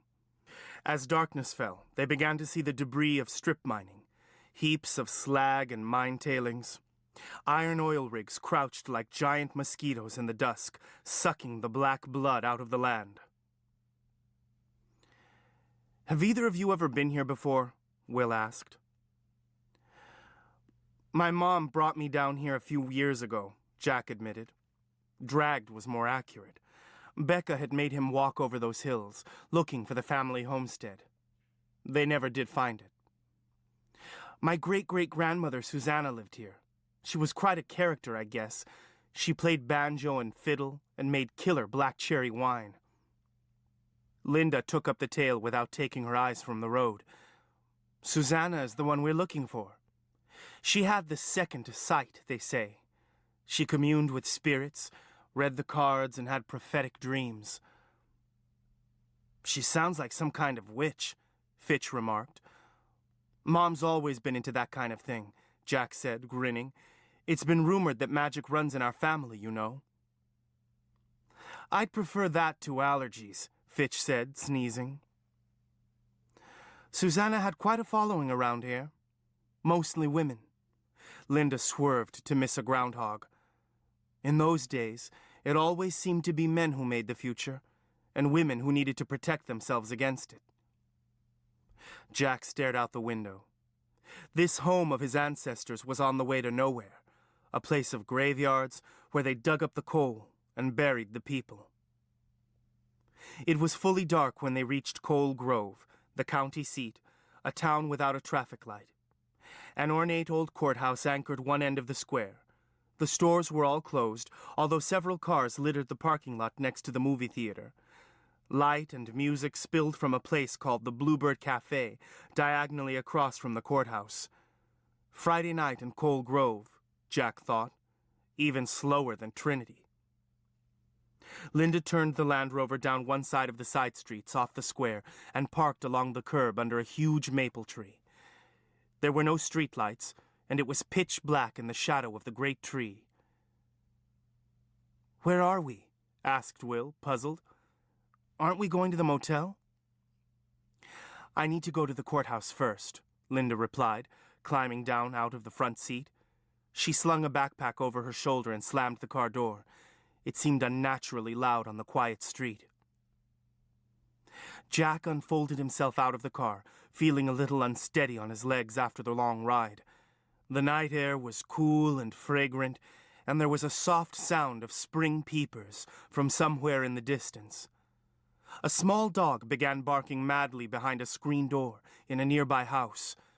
The porch light went on, and they could see a figure silhouetted behind the screen. Linda led them across the street and into the parking lot behind the courthouse. A modern brick building crouched on the other side of the parking lot, away from the square. 2 police cars were parked next to the building. A mercury vapor light cast a sallow light over the scene. "But isn't the courthouse closed?" Will persisted. "Oh, I'm sure it's open late on Friday nights," Linda said. She led the trio along the back of the building, between army green trash dumpsters, and into the shadows of an alley on the far side. She followed the side of the building back until she found what she was looking for. A concrete stairwell with an ancient iron railing that descended below ground level. There was a door at the bottom. Linda looked up and down the alleyway, then descended the stairs, motioning for Jack and his friends to follow her. She fumbled with the door for a moment before it swung open on loudly protesting hinges. She looked back over her shoulder at them. "I told you it was open," she said, then disappeared inside. "I have a bad feeling about this," Jack whispered to Fitch. Fitch shrugged. With Linda in charge, there was nothing to do but follow. The doorway led into an ancient cellar. The smell of old paper and mildew and damp earth was overwhelming. Aunt Linda produced 3 powerful flashlights from her backpack, only just a little late. "Ouch!" Will had already banged his head on a low ceiling joist. Jack let the beam of his flashlight play over the walls. They were lined with shelves filled with huge ledgers, stamped with gold lettering. Everything seemed to be the same matte gray color, because it was all covered with a thick layer of dust. Fitch was already beginning to sneeze. High on the walls above the ledger books were rows and rows of numbered metal boxes. An ancient wooden staircase provided access to the main floor of the building. Boxes of records were stacked on nearly every step, leaving only a narrow path to the top. Linda found a light switch on the wall by the steps, and the room was suddenly flooded with light. "What are we looking for?" Jack asked his aunt. "And why can't we come back tomorrow?" Linda was already lifting a ledger from the wall. She was surprisingly strong considering her size, and manhandled the huge book onto the sloping reading table in the center of the room. She had a smudge of dirt across the bridge of her nose. "We're looking for death records," she explained. "We need to find one for your great-great-grandmother Downey. I estimate she died between 1900 and 1920. The courthouse won't be open tomorrow, so we'd better do this tonight." The book on the table was labeled Death Book A. Jack looked over Linda's shoulder. The pages were covered with long columns of spidery writing. Name, date of death, place of death, where born. The dates at the front of the book were all in the late 1860s. Linda quickly turned over the yellowing pages, scanning them from top to bottom until she reached the back of the book. It ended about 1875. Too early. "Couldn't you just write to Columbus to get this information?" Fitch asked, sneezing again. "Or look it up online?" "They don't have electronic records back this far," Linda replied, lifting the book with Jack's help and replacing it in its slot. "Besides, I'm in a hurry. Now we need to look for Death Book B or C." The ledgers on the shelves seemed to be in no particular order. The volume next to Book A was labeled BB and was dated 1950s. They split up to scan the spines of the books on all sides of the room. It was a real mixture. Common pleas court proceedings, will books, land records. Jack's eyes kept straying to the staircase that led to the main floor. That was the police station he'd seen across the parking lot. He was sure of it. Would a passion for genealogy be considered justification for breaking and entering? Aunt Linda had always seemed to make up rules as she went along, but he'd never known her to break the law. Then again, perhaps he didn't know her very well. Will was methodically working his way through a stack of ledgers, no doubt motivated by the fading prospect of a late dinner. "Hey," he said suddenly, "what dates were you looking for?" "Early 1900s, Linda replied, moving to look over the book he was examining. "This might be it." She ran her finger down the page, then flipped several pages back. "This is the right time frame." These later entries included information about cause of death, mostly ailments Jack had never heard of. Scrofula, dropsy, brain fever. Some he had seen only in history books. Consumption, typhoid fever, smallpox. Some deaths were accidental, the descriptions flat. Drowned. Fell from roof. Kicked by a horse. Linda's lips moved silently as she turned the brittle pages over. "Here it is," she said tersely. "Susanna Downey, born 1868. Farmer's wife. Died 12 May 1900. Cause of death? Accident." They all gathered around so they could read the scrawled entry. "She was pretty young," Jack observed. "Any idea how she died?" He was interested in spite of himself. "No," Linda replied, transcribing the entry into a notebook she had pulled out of her backpack. "It doesn't say where she lived or where she was buried." She sounded disappointed. "None of them do," Fitch said. "Is that important?" "I need to find her grave," Aunt Linda said. "So we have to figure out what cemetery she's buried in. Unless they buried her on their own property, in which case we'd need to check the land records."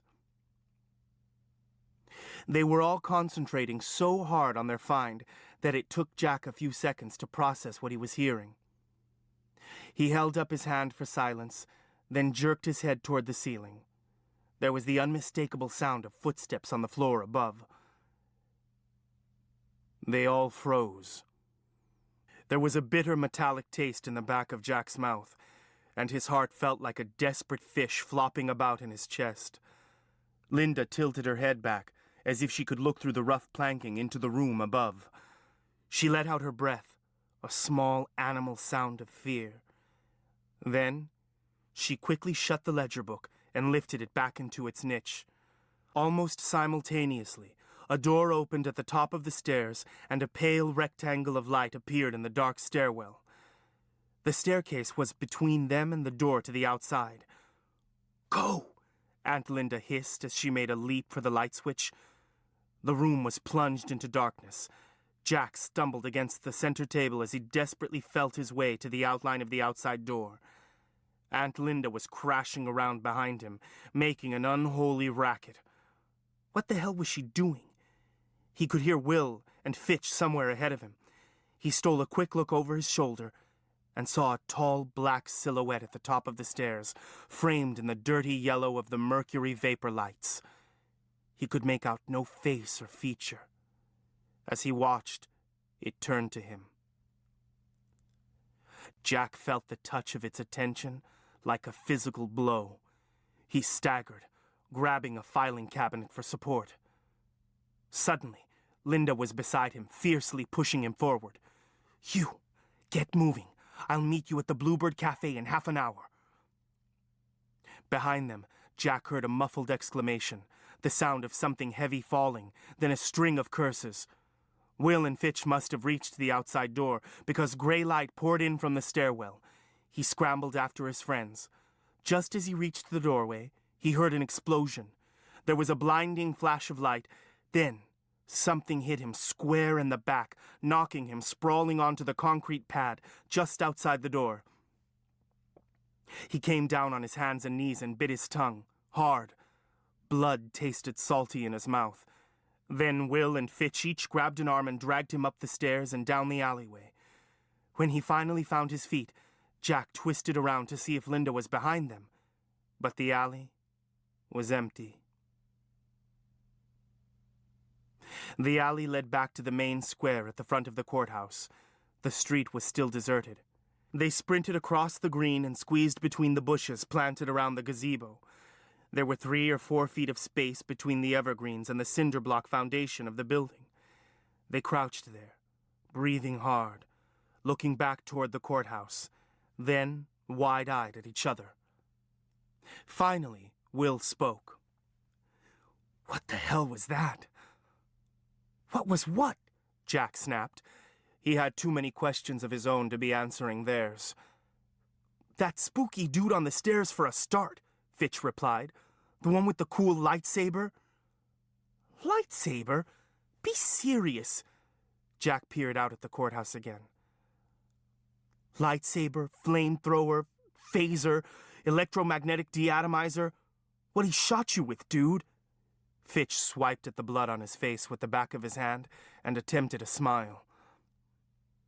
"Why aren't you dead?" Will demanded. "It should have killed you, so I don't understand why you aren't dead. You're sure you're not hurt?" "No," Jack said slowly. "A little bruised, maybe." There was a painful area between his shoulder blades, like he'd been hit in the back by a fast pitch. The only other sensation was a kind of tingling all over his body. Fitch reached around behind Jack and tugged at his hoodie. It disintegrated in his hand. "Nice shirt," he said, handing the charred shards of cloth to Jack. They had a gunpowder smell, like bottle rockets after a launch. Jack pulled the remains of the sweatshirt off over his head. The entire back was gone. Underneath, his new vest seemed to be in one piece. As a matter of fact, it didn't seem to be damaged at all. "Good thing you wore your bulletproof vest," Will observed dryly. "Guess me and Fitch didn't get the memo." Jack looked back at the courthouse, still lit only by the sallow glow of the security light. If an alarm had been raised, why hadn't anyone turned on the lights? And why hadn't the man at the top of the stairs said anything, identified himself? There was no sign of pursuit. The square and the courthouse were quiet. "Look," Jack said, swallowing hard, "I'm really sorry. When I asked you to come along on this trip, I never thought... I don't know who that was or what Aunt Linda is up to, but..." Fitch interrupted him. "Where is she?" No one had an answer for that. Jack imagined explaining to his mother that they'd lost her sister during the commission of a burglary and shoved the image away. Fitch leaned wearily back against the stone foundation of the gazebo and closed his eyes. His pale hair lifted off his forehead as a breeze sprang up.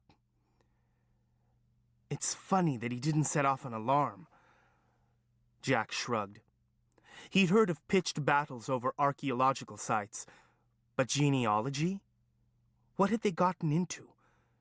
Nervously, he checked his watch. Aunt Linda said to meet her at the Bluebird in a half hour. It's about time. He prayed she would show up as promised. He wasn't sure what he would do if she didn't. Still wary of the courthouse, they slipped straight back from the gazebo to the far side of the square, then cut between the buildings to the next street. They traced a wide circle around to the Bluebird. It was a few minutes after 9 when they walked into the bar.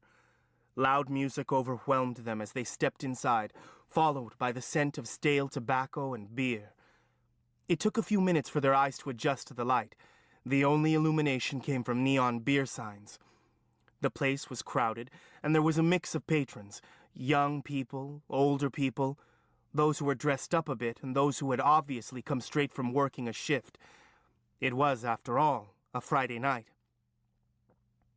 Jack had the feeling that everyone in this place knew each other, and he and his friends were clearly outsiders, and they were underage, which was pointed out immediately. "Can I help you, boys?" The girl wore an air of authority, although she didn't look much older than they were. A grinning, toothy bluebird hoisting a beer was embroidered on the pocket of her shirt. "I need to see some ID." "We're not drinking," Will explained. "Couldn't we just sit back in the restaurant part?" he asked. "We're waiting for someone." The waitress studied them for a moment. Her gaze lingered longest on Will. Then she shrugged. "Sure. Why not?" She nodded at an empty table in the back. "Seat yourselves. I'll bring you some menus if you like." "That'd be great," Will replied. "You look like you have a good appetite," the waitress replied, smiling at Will and fixing her ponytail. "Do you work out?" It turned out the waitress was into bodybuilding. She and Will quickly progressed to flexing and feeling each other's biceps before she finally left to fetch their sodas. Jack glared at Will. "You can't possibly be hungry." A great hard stone of apprehension at his center made it impossible for him to think of eating, or of anything else.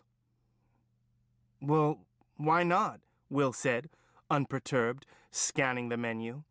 "They aren't going to serve us beer, and we can't just sit here." "How do we know that guy isn't in here?"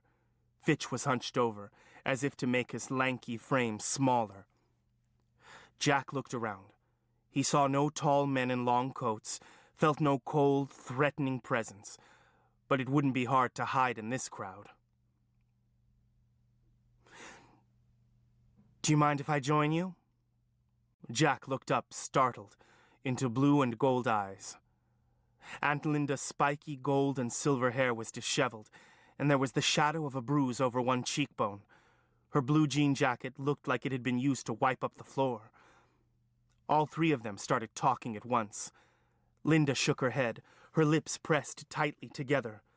The waitress had returned. "I see you found your friend," she said, clunking glasses down in front of them, eyeing Linda jealously. "You all ready to order?" Jack ordered something at random, watching Linda. She sat facing the door, looking up each time it opened. She's scared to death, Jack thought. Linda leaned forward. "Are you three all right?" She studied each of them in turn as if she feared there might be parts missing, looking so guilty and miserable that Jack found himself wishing he could make her feel better somehow. "Jack, I saw you fall." "I'm okay," Jack said quickly. He looked around at the others. "You guys are all right, aren't you?" "Well," Will shrugged, "I about wet my pants when that freak opened the door." "Why would he shoot at us?" Fitch asked. "If it wasn't the police or a night watchman, why would he be sneaking around in there at night? There's nothing but a bunch of old court records." He swirled the ice in his glass and looked at Linda. Unless he was looking for the same thing we are, like in Tomb Raider. Linda said nothing. The waitress circled the table, setting their plates before them. All he had to do was ask, Will said. I would have given him Death Book A for sure.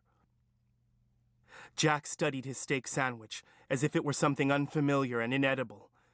Fitch picked at his food, and Linda ignored what was on her plate and drank her second beer straight from the bottle. Will was the only one who seemed hungry. Do you think he was just trying to scare us off? Jack asked, conscious of the bruised spot in the middle of his back. Or would he come after us in here? He won't come in here, Linda said, picking absently at a broken nail. He knows we haven't found anything yet, and now he knows all he has to do is follow me. With that, she shut her mouth, as if she realized she had already said too much. Jack dropped his silverware onto his plate with a clatter. So, you know who that guy is? More and more he was asking questions he already knew the answers to. Yes, she said. I know who he is. I just never expected to meet up with him here. She looked at Fitch and Will. If I had, I never would have brought you two along. What about me? Am I, like, expendable then? Jack thought, careening between anger and bewilderment. Rock music pounded from the speakers as people crowded into the Bluebird Cafe.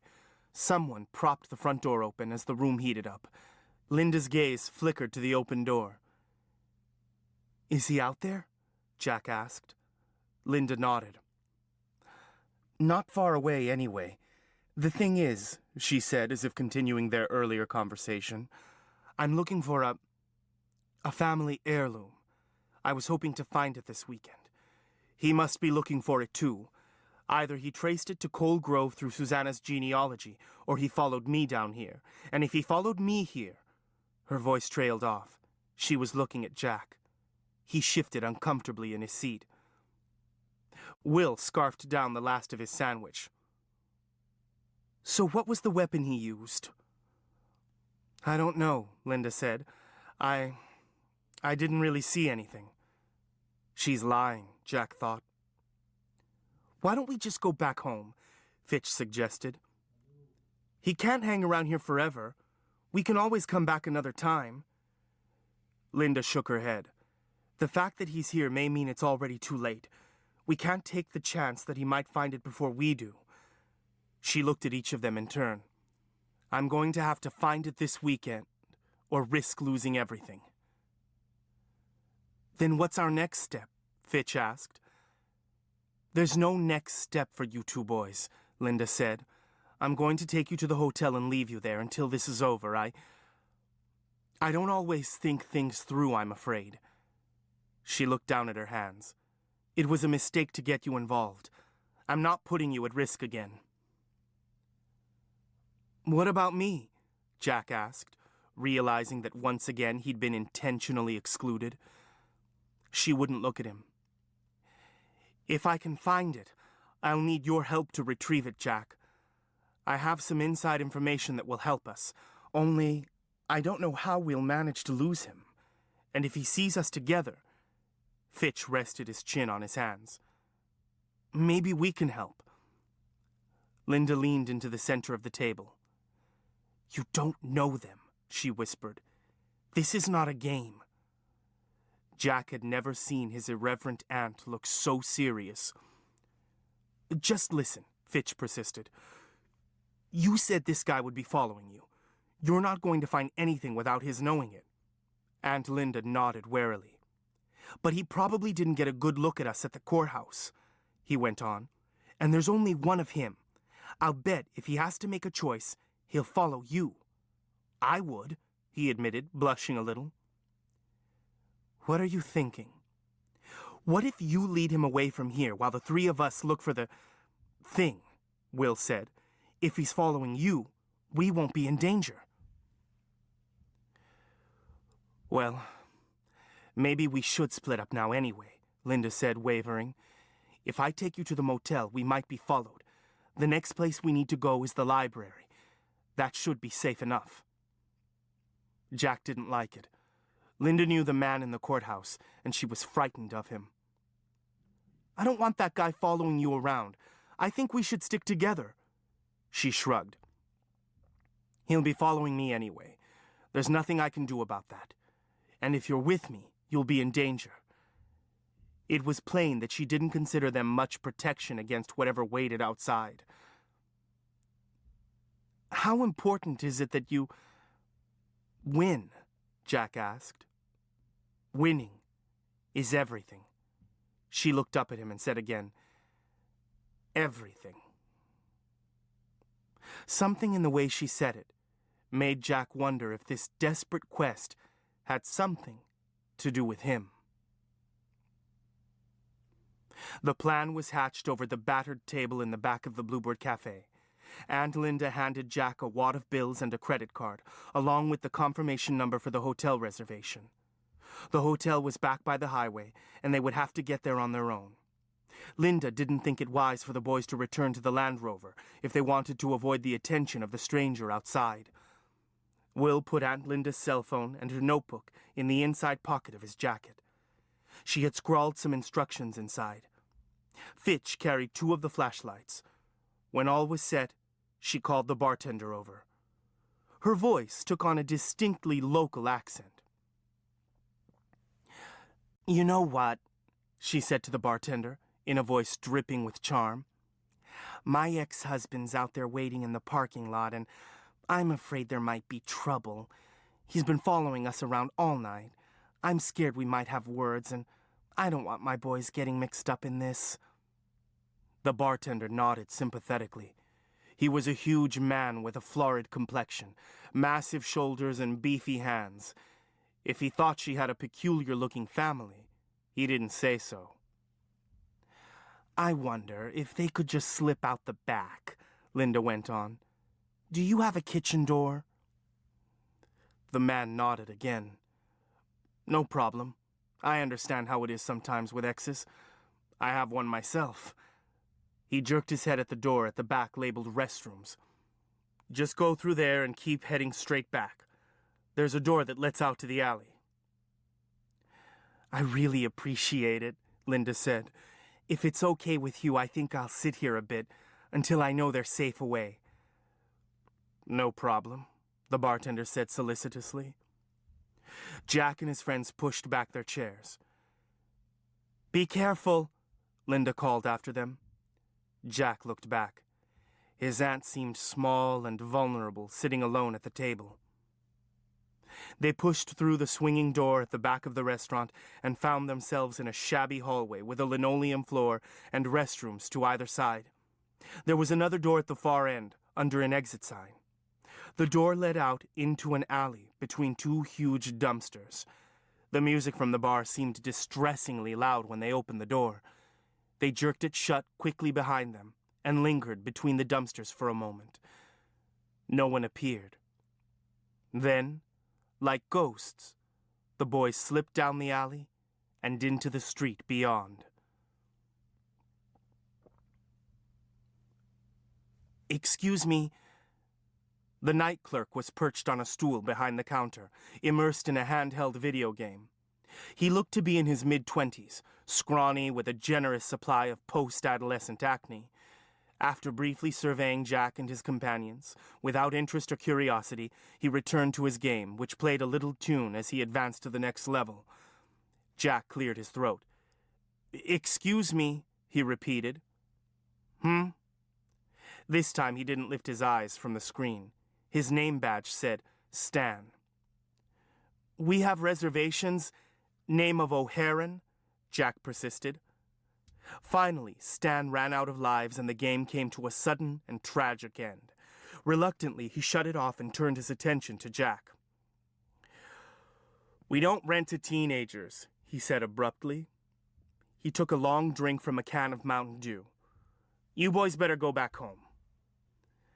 The reservation's in the name of my aunt, Jack continued, pushing a credit card and the slip of paper with the confirmation number on it across the counter to Stan. She'll be here later. Why does Aunt Linda have a credit card in the name of O'Haran? Somehow, he hadn't thought to ask her. Stan eyed the credit card suspiciously. Well, where's your aunt right now?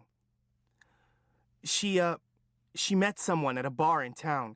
She said she was going to stay a while longer, but me and my cousins we're getting tired. Jack stifled a yawn. So she told us to come ahead. Will and Fitch yawned also. Stan rocked back on his stool, folding his arms across his chest, the picture of stubbornness. Just then the phone buzzed. Now keeping his full attention on the trio in front of him, Stan picked it up and listened for a moment. Well, they're here, Stan replied to something the caller said. But I don't think I can let them check in without your being here. He sounded suddenly less sure of himself. He listened for a moment, shaking his head as if she were there to see it, then launched a weak protest. Miss O'Haran, I really think you'd better get over here and check in yourself, he began, then stopped, listening again. Well, I suppose if you'll be here in a few hours... He listened some more, swallowing rapidly, his Adam's apple bobbing up and down. Well, course, whatever I can do to help, honey. You know. Finally, reluctantly, he hung up the phone. Another victim of Aunt Linda's uncanny charm. Well, okay, I guess there's no harm in letting you wait for your aunt in your room, Stan said, suddenly gracious. Jack had a feeling Stan would stay past quitting time, waiting for Linda to arrive. You all got any luggage? Our aunt has the rest of our things, Fitch explained. They were directed up a flight of open stairs to a concrete walkway on the second floor, on the far side of the motel from the office. The room had the cozy feel of public housing. 2 double beds with imitation wood headboards, plastic cups in the bathroom. There was a lingering stench of tobacco smoke and cigarette burns on the carpet. They tried the television, but the cable was out, and the reception was poor. There was little else to do, so they undressed and slid into bed. What do you think your aunt is looking for? It was Will's voice in the darkness. I have no idea, Jack said. Aunt Linda was sharing information in small, miserly installments. He wondered where she was at that moment, and if the man from the courthouse was following her. He realized his hands were clenched under the sheet, and he forced himself to relax his fingers. Now that he had stopped moving, his back had stiffened up. He shifted, trying to get comfortable on the unforgiving mattress. I don't get it. Why do you guys want to get involved in this? We're already involved, aren't we? Fitch pointed out. I could go to the library by myself, Jack suggested. I know the family names. You could hang out here. It might be better if we aren't seen together. Maybe there's safety in numbers, Will said. Jack propped up on his elbows. Look, I could call my mom. She could pick us up in a few hours. We could step out of this thing right now. The thought of explaining all this to Becca depressed him. He might never see Linda again, except in small, supervised doses. You'd leave Linda here on her own? Will sounded scandalized. That man is after her, Fitch added. She's scared. We should help her if we can. She's charmed them, Jack thought. Just like she's done me, all my life. Look, I know you want to help a maiden in distress, but did you consider the fact that you might get hurt? And if she's innocent, then why won't she tell us what's going on? Why doesn't she call the police? Maybe the police can't help her. Fitch was picking his way, trying to make sense out of disorder. I wouldn't want to try to fight that flamethrower dude. At least the police have guns. What do you think he'll do when he finds out what we're up to? They didn't have much to say to that. There was a long, uncomfortable silence that wasn't broken until their regular breathing told him they were asleep. Jack lay on his back, staring up at the fake stucco ceiling. Sleep seemed far away, Aunt Linda was his godmother, but there was something stronger between the two of them. Some genetic and spiritual linkage that went beyond ceremony. He couldn't shake the idea that she'd brought him along for a reason, that this artifact she was hunting had something to do with him.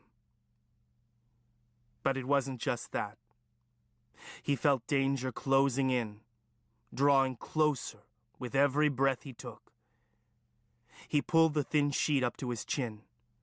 The motel felt like a frail eggshell, a feeble shield against the dark. And he worried that all his relatives and friends together would not be enough to save him.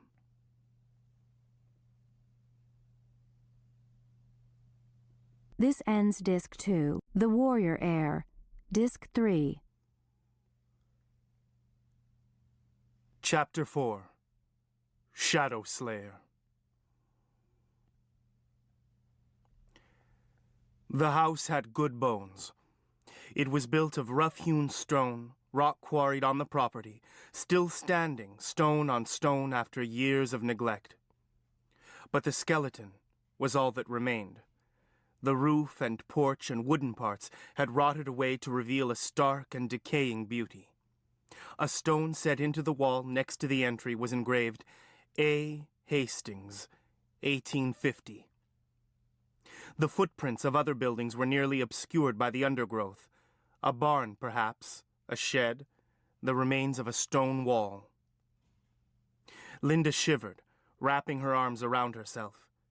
She'd had no difficulty finding it again, this site of long-ago tragedies. Lee had brought her here once, when he was trying to explain who he was. She ran her hands over the cool stones, velveted with moss, and stood where the porch had been, looking down on the great river. She could see it glinting in the early morning sunlight, several miles to the south.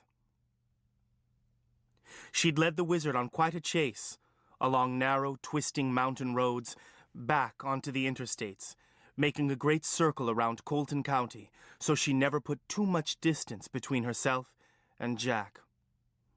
She knew the area better than her pursuer, and had avoided any traps he'd laid for her. Until now. She circled the ruins, cut through the new growth behind the house, picked out the remnants of an elaborate garden, the winter-burned canes of old roses against the foundations of old walls. The leaves of red maples still lay like blood on the ground. She walked back to the front of the house. A delicate flower amid the ruins. The voice was like the rustle of dead leaves. She froze in place like a startled animal, a scream caught in her throat. He was there at the edge of the yard, in front of the porch, tall and spare in a long coat, bearded, hatless, shimmering with power. Wiley, she thought, the name coming back to her as if from a former life. She had never met him, but she had known too many like him. She tried to draw inward, to hide what she was, knowing it was already too late. Although his appearance was not unexpected, he'd still taken her by surprise.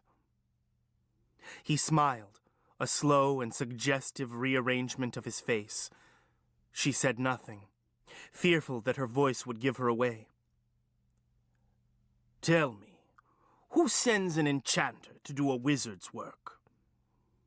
She shook her head wordlessly. He would be on top of her in 3 strides if he didn't knock her senseless first. What is your name? Who is your guarantor? Is he with the White Rose? One question followed another, too quickly for her to answer, even if she wanted to. He didn't expect her to answer. If she were under the control of a wizard, he would have to force the information from her. So Wiley didn't know who she was. He must have tracked the blade another way. That was something. But it would be nothing if he got his hands on her. Is the blade here somewhere? He demanded. Is this the Downey property? She shook her head mutely, telling the truth in fact. I asked you about the blade, he whispered. Cooperate now, and it will go easier with you. If not...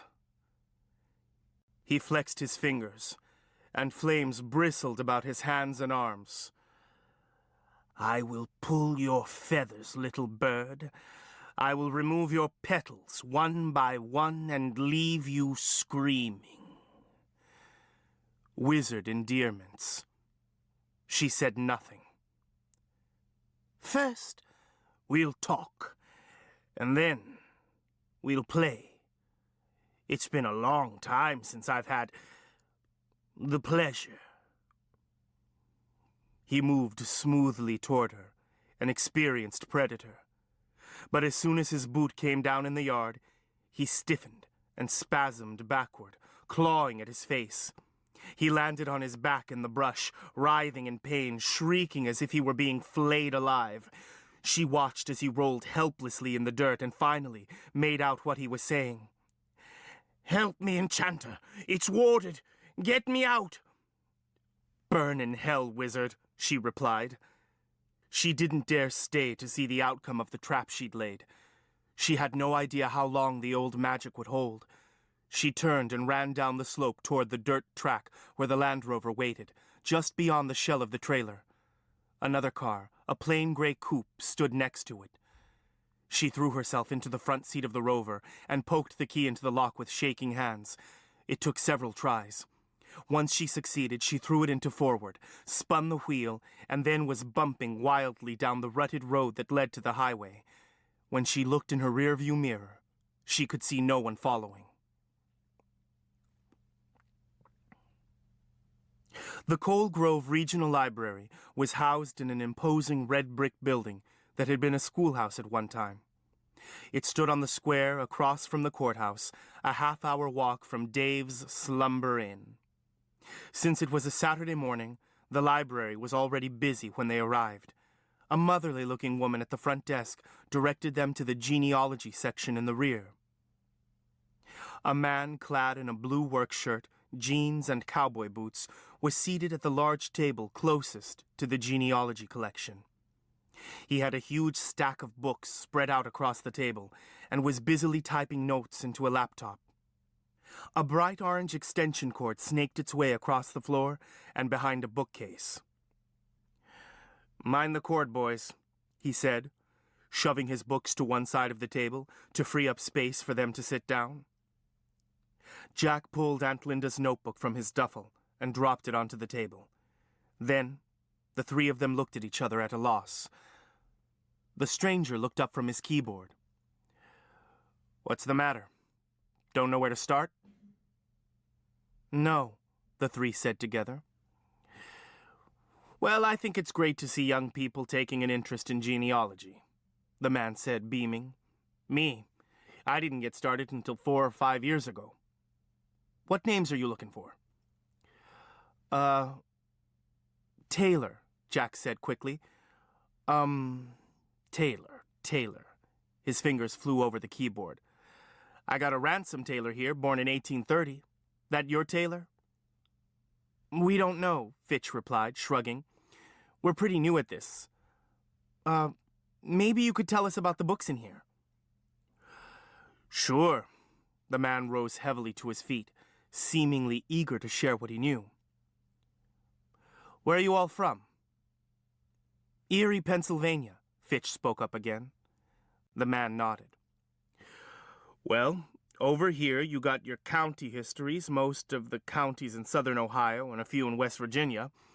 This part of Ohio used to be part of Virginia, you know. Over here," he waved his arm vaguely down the stacks, "you got your census indexes. They have census records on microfilm from 1830 to 1920 in these cabinets. The vital statistics are on these metal shelves. Marriages, births, deaths, and cemetery records." "Cemetery records?" Will repeated with interest. "Yep. The County Genealogical Society has been canvassing the graveyards, copying stones for years. They have them about done. Only thing is, they aren't indexed yet." "Do they have any old newspapers here?" Jack asked, running his hands across the books of cemetery records. There were 3 fat volumes. It looked like they had their work cut out for them. Their benefactor nodded. We have the Post, Telegram, and the Cold Grove Democrat on microfilm, back to the mid-1850s. Those ain't indexed either, but it makes for some interesting reading. Fitch had a plan. Okay, he said, nodding to Jack and Will. Will and I will each take one of those cemetery books and start looking for our dead relatives. Jack, you go through the newspaper microfilm and see if you can find an obituary or something. Jack chose a reel of microfilm for the Post Telegram. Susanna Downey had died in May 1900. He rolled forward through the film until he found May 1900, then carefully scanned each page of the paper for any reference to her passing. After nearly an hour of reading stories about who visited whom and who was under the weather, Jack switched from the Post Telegram to the Cold Grove Democrat. And there it was. Look at this! The boys crowded around Jack, reading over his shoulder. It was a news story. Mrs. Downey dies and fall from horse. Neighbors in Cold Grove were shocked to hear of the untimely death of Mrs. Susanna Downey, late of Monroe Township, who died when she was thrown from a horse last Sunday. Lee Hastings, a visitor in the township, found her lying in the woods near the back of the family barn in the late evening. Her horse was standing nearby, all lathered up as if he'd been ridden hard for a distance. Although known to be a capable horsewoman, Mrs. Downey took a fall onto a fence post. A severe gash to the chest was the cause of death. Reverend Eugene Carter presided over the funeral service from First Methodist. She leaves a husband and infant son to mourn. Wow, Will breathed. What a way to go. Jack had seen hand-colored pictures of his great-great-grandmother from the old trunk in the attic. She had been photographed with her husband, who looked stiff and solemn. Susanna, though, looked as if she were just about to break into laughter. She was beautiful, with heavy strawberry blonde hair twisted up onto her head, small, graceful hands and fine features. There was a strong resemblance between the woman in the photograph and her great-granddaughter, Becca. Fitch hit the print button on the microfilm machine. Does it say where she was buried? Jack asked. No, said Fitch, but it says she lived in Monroe Township. Aren't those cemeteries listed by township? Will checked the table of contents of the book he was reviewing and turned to the back. There are 8 or 10 cemeteries in Monroe Township, he reported. Most of them seem to be small. He ran his finger down the page. Here, Susanna Downey, wife of Abraham, 1868 to 1900. It's in the old Methodist cemetery. Their voices had grown louder and louder, and Jack suddenly realized that the man in the cowboy boots had looked up from his microfilm machine and was listening with interest to everything they said. Jack shot a warning look at his friends and turned back to the book. Wait a minute, he said. That can't be her. The dates are all wrong. She would have been alive much earlier. He turned suddenly to the man with the laptop. What if a person isn't in the cemetery book? How far back do the death records go? The man shook his head. Not earlier than 1867, which is when the state began requiring the counties to keep records. There might be an estate record up at the courthouse, though that would be uncommon for a woman. Have you all been up there? Was there sharp interest in the man's eyes as he asked that question? No, Fitch said. We thought anything that old would be in the library. No original records in here, the man pointed out. Only indexes and extracted records. You might want to try the courthouse, though they won't be open over the weekend. Are you boys here through Monday? Probably not, Fitch replied. We have to be back at school, unless we can convince our mom to let us ditch on Monday. She's at our Aunt Fran's, he added. Do you know Frances Dunleavy, who works at the dry cleaners by the grocery in the plaza? Jack stared at Fitch in amazement. Sure, I know Fran, the man replied, nodding. Went to high school with her, in fact. By now, Will had copied the information from the cemetery book into his notebook. Fitch stood up abruptly.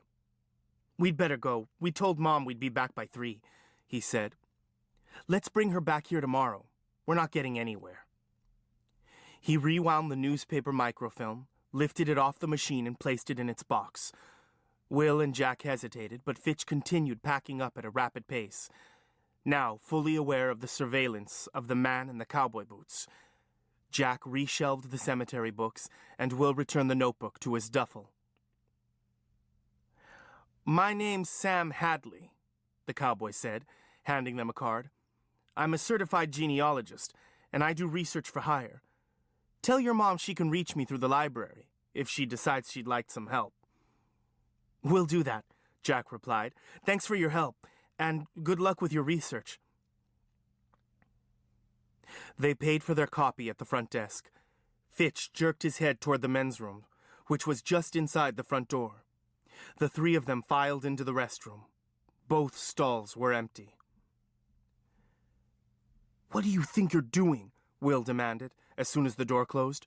"Why'd we have to leave in such a hurry? We could have asked that man Hadley how to get to the Methodist cemetery. And why were you spinning all those stories?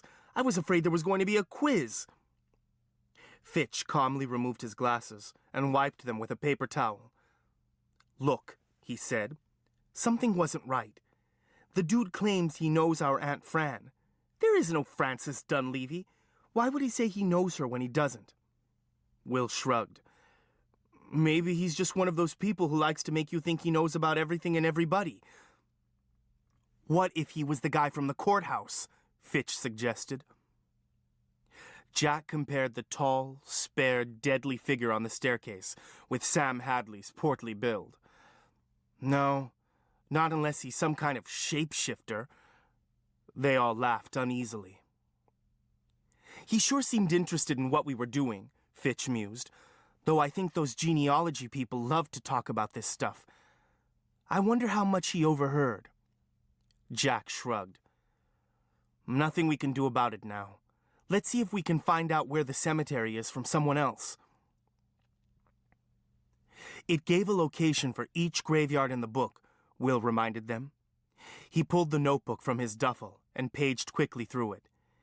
"It's on Methodist Chapel Road," he nodded wisely. "Makes sense." "Let's get going." Jack nodded toward the restroom door. They pushed it open just in time to see the man in the cowboy boots walking briskly past, his laptop swinging from his shoulder. They shrank back into the restroom doorway and watched him exit through the front door of the library. Jack sprinted to one of the front windows. A black Mercedes was pulled into one of the angle parking spaces in front of the library. The man opened the rear passenger door, tossed his laptop into the back seat, and then climbed behind the wheel. The car backed out of the space and sped off down the street, disappearing around a corner. Fitch and Will were right behind him. "Not a local ride, I'm guessing," Fitch observed. "He sure took off in a hurry. What if the dude overheard everything and he's heading out to the cemetery right now?" "Aunt Linda told us to find out where Susanna Downey was buried, and then she would call with further instructions," Jack replied. "He'd have to know more than we do." "Well, that's certainly possible, since we don't know much," Will muttered. They looked at each other miserably. Fitch turned without a word and headed back into the library. He stopped at the front desk and spoke to the elderly woman behind the counter. He returned carrying a piece of paper. "I got directions to the Methodist cemetery," he announced. "I don't think it's too far." Will grinned. "The librarian's probably conspiring with the cowboy," he said. "Her and the whole town. They'll all meet us at the graveyard with chainsaws, like in a horror movie." "Maybe." Fitch stuffed the paper into his pants pocket. "But it might take them a while. I asked about 5 different cemeteries. That ought to slow them down, or split them up at least. We'll have to wait for dark anyway, if we're going to be digging up bodies." He smiled, but there was little joy in it, only that famous Fitch persistence. Who knows, Jack thought. With all that's happened already, that might turn out to be our assignment. The sun had disappeared while they were in the library, and it was noticeably cooler. The wind had picked up as well. Jack thought wistfully of the warm jacket he had left in Aunt Linda's car, which reminded him of something else. His medicine was still in the back of the Land Rover. He'd missed his dose again that morning. Jack rolled his eyes. Becca would be all over him if she knew he'd messed up twice in 1 week. It doesn't matter, he told himself. Wasn't a problem last time. Wouldn't be a problem this time. He couldn't help it. Life seemed to be getting more complicated. Anyway, he felt good. Incredibly good. Like he'd been looking at the world through a cloudy lens, and the film had been stripped away. The day seemed rife with possibilities, a gift about to be opened. He couldn't help grinning. Will's voice broke into his thoughts. "What do we do now?" Jack looked at his watch. They had several hours of daylight left. "We're going to need some things. Shovels, flashlights, sweatshirts, like that." "Let's go there." Fitch pointed across the square to a storefront. A weathered sign proclaimed Bix Army Navy, and underneath, weapons, ammo, camo, clothing, bait, hunting licenses. It seemed totally fitting. "Let's go shopping," Jack said. The boys were killing time in the Bluebird Cafe, feeding the jukebox and flirting with the waitress over second desserts. They were fortified with tavern food and dressed for battle. Jack wore a long-sleeved t-shirt and dark hoodie over Mercedes's vest. Will had chosen an insulated vest with lots of pockets, and Fitch looked like a punk urban commando with a camo jacket, dog tags, and heavy boots. The duffel bags at their feet contained flashlights and spades. The cell phone rang, and Jack fumbled for it, flipped it open. Linda didn't waste any time on pleasantries. "Are you all right? Did you find out anything today?" "Yeah," Jack replied to both questions, his eyes on the other two. "We have a location, the old Methodist cemetery." Automatically, he looked around him. No one was in earshot, especially given the volume of the music. "Don't know where in the cemetery, but it seems to be a small one. We got directions." "Good." She sounded relieved. "Have you seen anybody suspicious? Anyone seem to be following you?" Jack hesitated. After all, they had no hard evidence that the cowboy was up to anything at all. They were probably just being paranoid, only... There was a genealogist in the library who might have overheard us talking about the cemetery. Linda made a noise of irritation and dismay. "What did he look like?" "Fat, bald, cowboy boots, western shirt. He did seem to know quite a bit about genealogy, had a business card and all. He helped us find stuff in the library." There was a brief silence. "Okay," she said finally, as if reassured by this description. "But you haven't seen the man from the courthouse, or anyone like him." It was an odd thing to say, but somehow Jack knew exactly what she meant. No, Sam Hadley was not like the man in the courthouse. "No," he said, "haven't seen him. What have you been doing?" He had already decided not to mention the medicine. It wouldn't do any good to worry her. "I've been traveling around," Linda said evasively. Her voice sounded brittle, breathless, barely controlled. "What's the matter?" Jack demanded. "Did something happen?" "I'm just tired. I've been up all night, driving all over southern Ohio. Our friend has been following me." "Can't you just find a motel room and hole up there? Get some sleep? He won't bother you if there are a lot of people around. Isn't that what you told us?" He was looking for reassurance, and she provided it, but not quickly enough to be convincing. "That's a good idea," she said hesitantly. "Maybe I'll do that. Where are you?" "We're at the Bluebird," Jack said, "waiting for dark." "You need to be careful. I would like to come with you to the cemetery, but I'm still a couple of hours away, down by the river. I may have lost him, but I'm not sure." She paused. "If he can't find me, He might come looking for you. If you have even a hint that there's a problem, I want you three to go back to the motel and stay there until I come.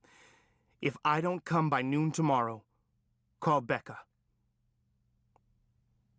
Jack didn't like the sound of that. There was another long pause, but when she spoke again, her voice was businesslike. "Now listen carefully.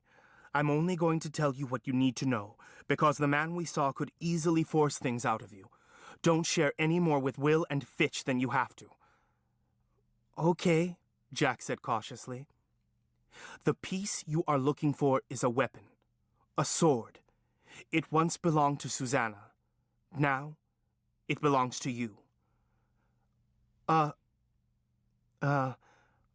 Okay." With some effort, he stopped himself from repeating her words, from asking the questions that crowded in. Why would Susanna have a sword? Could it be a Civil War piece, perhaps? And why would it belong to him? Susanna had died long before he was born. It seemed that his mother or Linda would have a better claim. "It will be buried behind her gravestone, in a case of some kind. Now, this is important. You must be the one who opens the case. No one else. I'll give you the charm you'll need to open it." She paused, as if expecting a question, but he didn't ask it. "Are you listening, Jack?"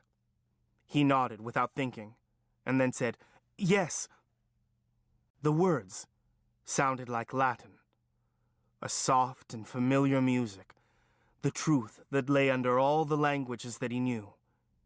He repeated them back to her several times until she was satisfied, ignoring Will and Fitch, who were staring at him as he memorized the phrase. "You won't forget?" "No."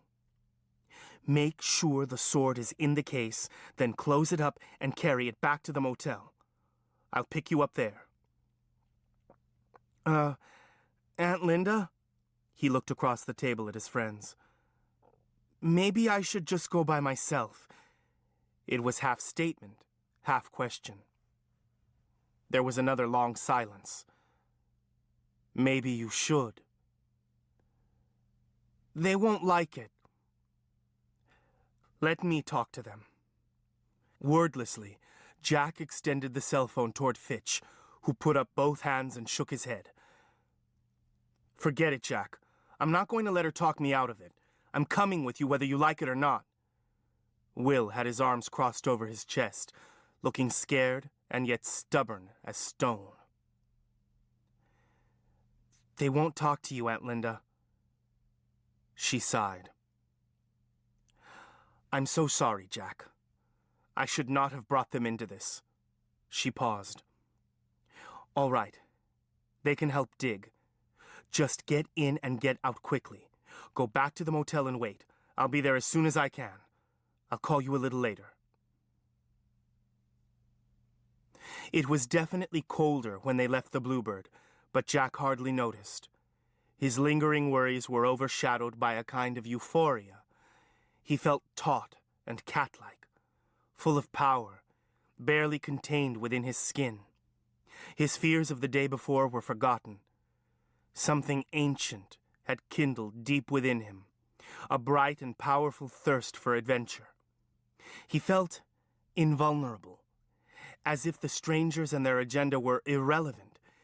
He looked at his two companions and grinned. Anything could happen. And that seemed like a good thing. The church was a modest white structure on a narrow strip of flat ground along the road, perhaps 2 miles out of town. The hills rose up behind, a dense black nothingness against the brighter sky. The building was in the plain Methodist style, with a traditional steeple and a large double front door. A simple sanctuary, and little else. A white wood-framed sign with magnetic letters stood off to the one side. Pastor Willard F. Guffey. Sunday sermon, ashes to ashes, dust to dust. There was a small gravel parking lot between the road and the church. It was empty. There were no lights anywhere around the building. They cut away from the roadside and approached the front of the church. Jack shone the beam of his flashlight over a brass plate above the double doors. First Methodist Church, founded 1850. The cemetery was marked off from the rest of the churchyard by 2 brick pillars about 20 feet behind the building, probably gateposts of a fence that had long since gone. The first grave markers clustered just on the other side of the posts. Jack looked back at Methodist Chapel Road. They had seen very little traffic, and the church was surrounded by dense forest. As far as he could tell, they had not been followed. There were no houses in sight. Once they moved to the back of the church, it seemed unlikely they could be seen from the road. They passed between the pillars into the cemetery beyond. Jack soon realized there were many more grave sites than were listed in the book. Some of the stones were broken, worn away and unreadable. Grass was growing over some of the markers, and others had toppled over. The oldest, most dilapidated stones seemed to be closest to the church. He found a legible one just inside the old wall. He knelt, shining his light over its surface. Bram Whaley, 1863, died at Chancellorsville. A metal GAR marker stood alongside. Susanna died in 1900, he said. Do you think that her grave would be farther back because it's later? Maybe, Fitch said, but families tend to be buried together, so you might find early and late markers in the same plot. How do you know this stuff? Jack demanded. The 3 of them divided the graveyard into 3 sections and proceeded to move methodically through, shining their lights over the cold stone surfaces, scraping moss away with their fingernails, yanking weeds that obscured the base of the stones, sometimes digging in the dirt with a stick to expose the lowest row of lettering. They worked their way back from the church to the hill, in line with each other, afraid of missing something. The trees grew closer together at the rear of the property, and in some cases their roots had heaved stones completely out of the ground, dividing families. The moon had risen, but it burned dimly behind a thin curtain of clouds. They could see nothing outside the circle of their flashlights. Soon they were almost in the shadow of the cliff. "Here's a downy," Jack said quietly. He was in a small grove of trees to the far left of the cemetery. Will and Fitch came to see. It was a small white marker with a death's head at the top. Joseph Downey, 1823 to 1872. "Here's another," said Will. It was close to the one Jack had found, for a child.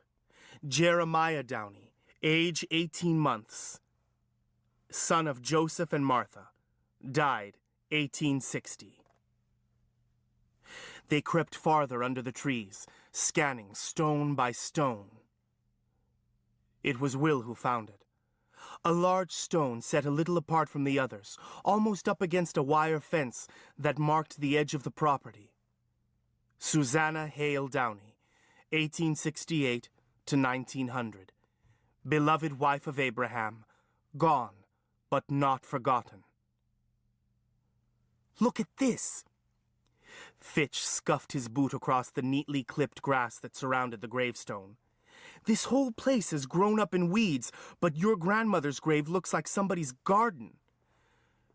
The stone had been cleared of moss and debris, and spring bulbs were pushing their way through the turf. A small dogwood tree had been planted behind the stone. "Where's my great-great-grandfather?" Susanna's was the only name on the stone. Maybe Abraham had remarried. If so, Jack had never heard about it. "Look at this."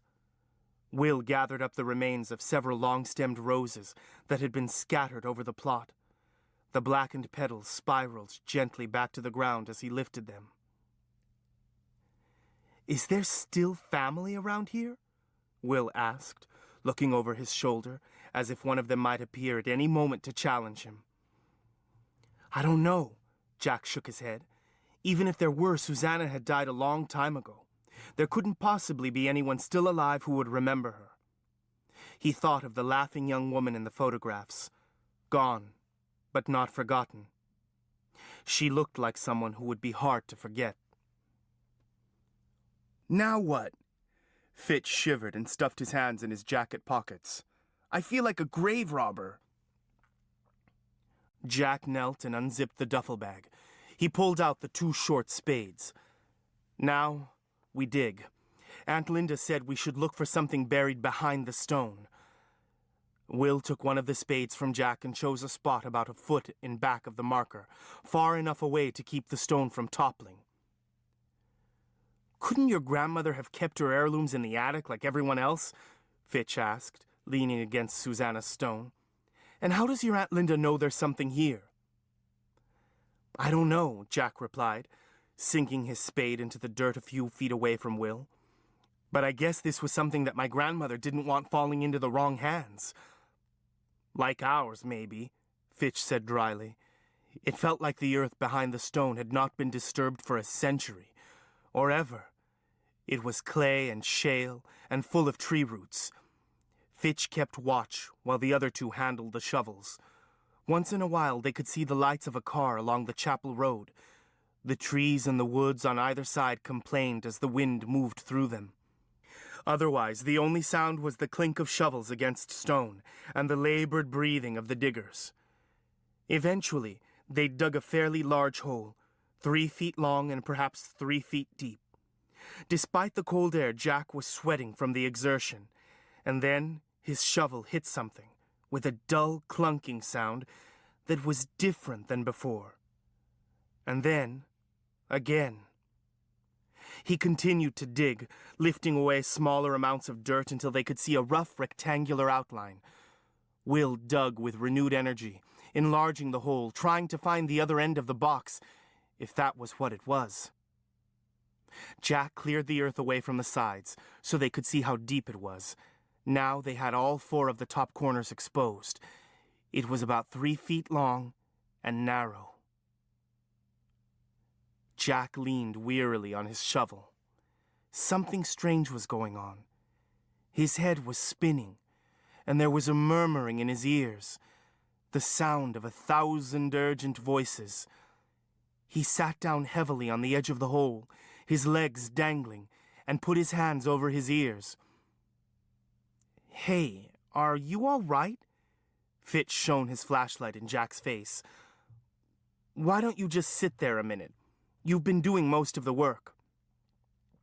He turned and fumbled in his backpack, pulled out 2 water bottles. He tossed one to Jack and the other to Will. Drink that. Fitch picked up the shovel and set to work with a vengeance, making the dirt fly. Will drained his water bottle noisily and threw it aside, continuing to work, motivated by the prize that seemed almost within their grasp.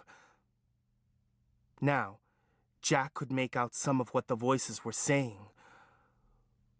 Who comes to claim the blade? There was a rumble of drums, at first far away and then growing louder, coming closer, pounding inside his head. Jack closed his eyes and leaned back against Susanna's stone, his breath coming in short, shallow gasps, his heart beating wildly. Sweat poured from him. He thought of the forgotten medicine. Maybe he was having a heart attack. Do you hear something? People talking? Drums? Anything? Will and Fitch stopped digging to stare at Jack. Never mind, he said hastily. The drums and voices grew to a crescendo, and then a woman's voice, cool and quiet, broke through the din. Be at ease. He is the heir, she said. The voices and the drums fell silent. Jack wiped sweat from his face with his sleeve and breathed easier. The box itself was only about 8 inches deep, and Fitch and Will soon cleared the dirt from 3 sides. Will worked the tip of his shovel under it and attempted to pry the box out of the dirt. The earth was reluctant to yield what it had held for so many years. It took several tries, but at last one corner came up, and Will carefully propped it against one side of the hole. It didn't seem too heavy. He climbed down in the hole and pushed the box over the rim. Fitch grabbed the leading edge and hauled it out onto the grass. They must have buried it in a leather bag, Will said. The bag had nearly disintegrated, and the leather fell away when they turned the box over. It was encrusted with dirt and sand. Will spat into his hand and wiped some of it away. "It's covered in jewels," he exclaimed, as the light reflected back. "You don't think they're real, do you?" Jack had recovered enough to lift himself away from the gravestone and lean forward to look. Who would bury valuable jewels in a graveyard? Fitch ran his fingernail over one of the stones. It was blood red and faceted and about the size of his thumb. "This is probably the closest I'll ever come to buried treasure." He leaned down, fumbling along the side of the case. It took Jack a moment to realize what he was doing. "Fitch, no, don't!" Too late. There was a bright flash and a boom. Fitch flew backward, landing flat on his back several yards away on the grass. A pale cloud of smoke drifted skyward. Will leaped after him, but Fitch was already sitting up, shaking his head. What the hell was that? His face was smudged with soot, and he spat blood out of his mouth. Will and Fitch regarded the case with grudging respect. Somewhere close by, a dog was barking. Jack wondered if the noise would bring any curious neighbors, or worse. "Maybe we should take it to a safer place," Will suggested. "Maybe we'll be blown to smithereens if we try," Fitch replied warily.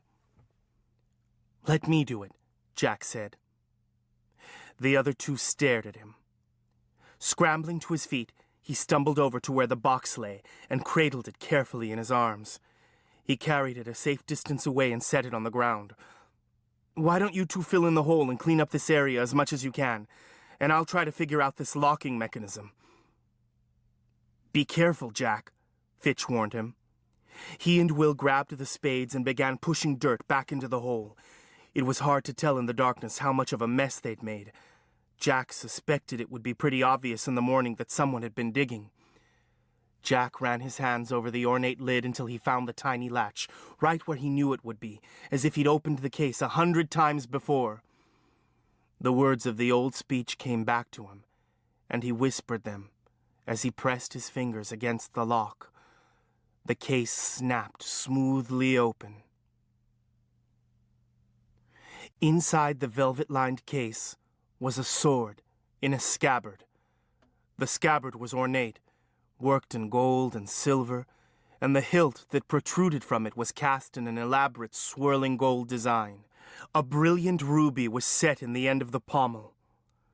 When Jack brought the flashlight close, he could see inscriptions faint against the burnished metal, symbols and words he didn't understand. He set the flashlight on the ground, gingerly grasped the hilt, and drew it out, noticing how the grip fit his hand without slipping. The sword created its own light as it emerged, a silver flame that ran along the blade. It was double-edged, and the metal appeared rippled in a way that meant the steel had been folded and refolded to strengthen it. How he knew this, he couldn't say. After a century in the ground, it bore no trace of rust, but seemed ready for immediate use. Will and Fitch, drawn by the light, looked over Jack's shoulder. "Wicked," breathed Fitch. "No," said Jack. "Not wicked at all." He lifted the weapon before him with two hands and knew that it was his, although it had been forged long before he was born. It was lighter in his hands than he expected, lighter than one would expect from the size of it. "Shadow Slayer," he whispered, as if the weapon spoke to him. And the power in the blade ran into his hands and up his arms as if, somehow, the sword were wielding him. "Jack?" It was Will, sounding dismayed, uncertain. The sword flamed in Jack's hand as he brandished it, a marriage of man and metal, flesh and steel, fierce and primitive. He grew, extended himself through the reach of the blade, and the sword sent light and shadow racing across the grass, illuminating the leaning stones. The blade sang as it sliced the darkness, once, twice, 3 times, dividing it, trailing light.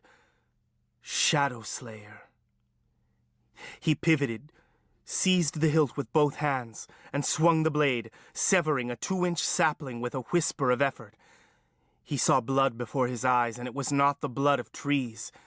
It took considerable self-discipline to end the dance. When he lowered the blade, its light subsided to a soft brilliance.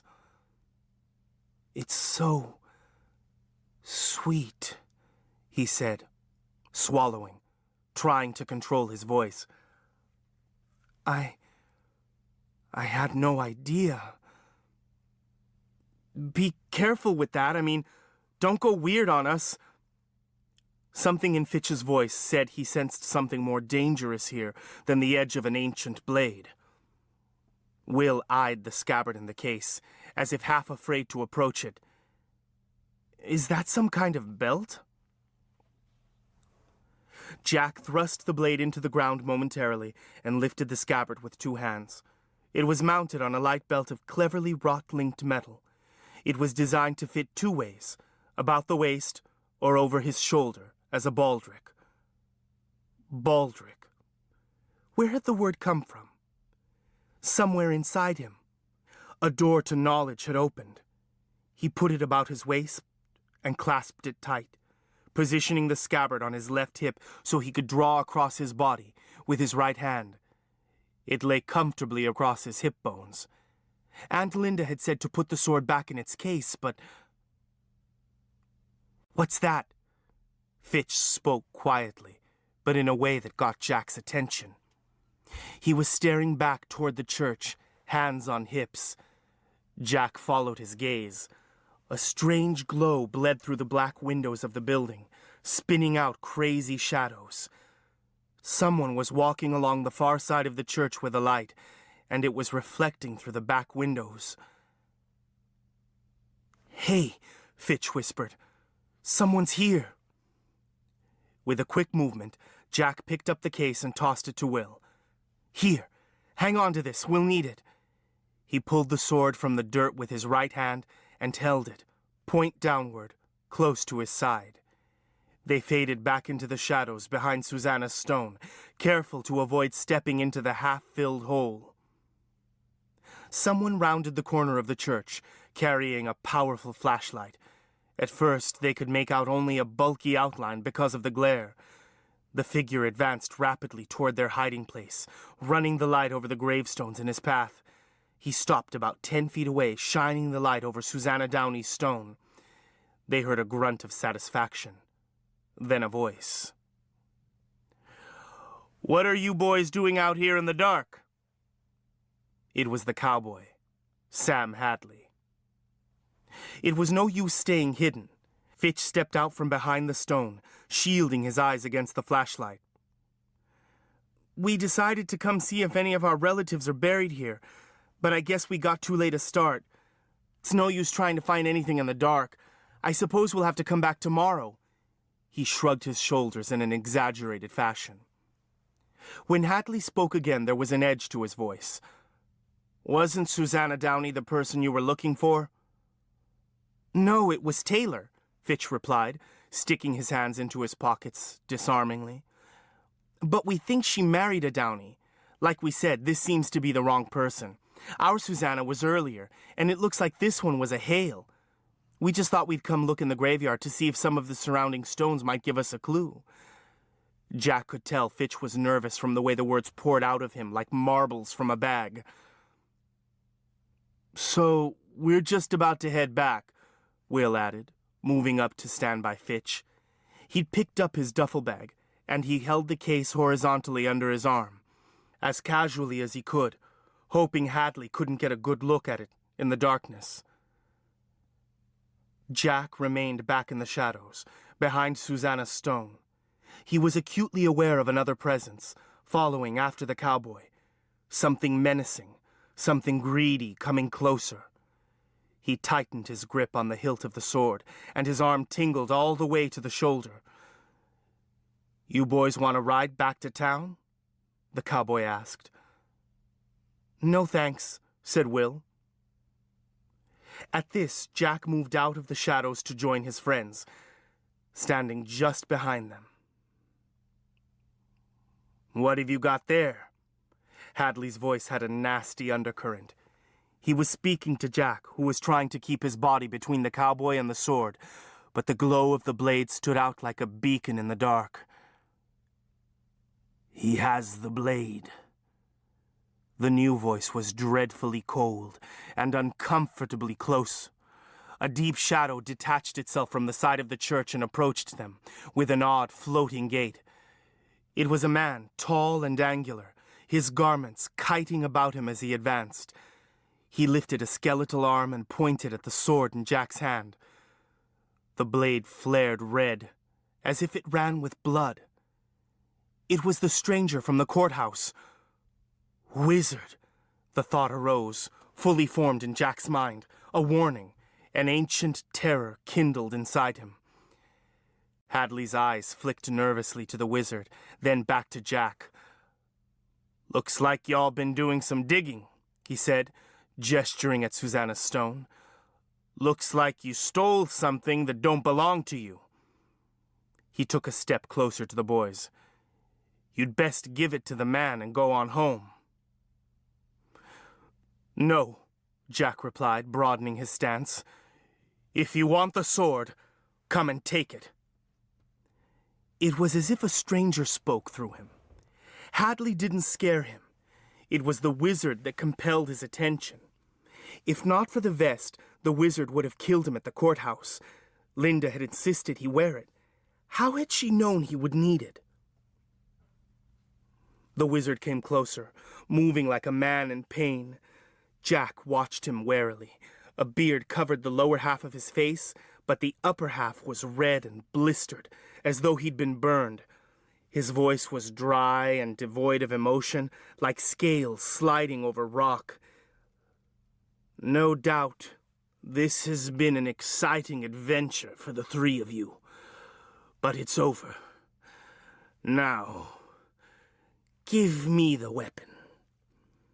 He smiled, an awful reshaping of the ruined face. I'm sure we can devise a suitable reward for your trouble. He's going to kill us, Jack thought. Once he has the blade. He looked over at Will and Fitch, wondering if they understood. I shouldn't have let them come, as if he were in charge. Where's the enchanter? It was the wizard again. I have unfinished business with her. And the way he said business, it was clear he meant pain and something else. What was he talking about? Who was he talking about? Although he was frightened, Jack also felt reckless, wild and rebellious. He had possession of the sword. He'd felt the power in it, and he didn't intend to give it up without a fight. He wavered, unsure what to do, standing astride his great-great-grandmother's bones, his back up against her marker. A sudden breeze moved the leaves overhead, whispering to him. And then he knew where they would be safe.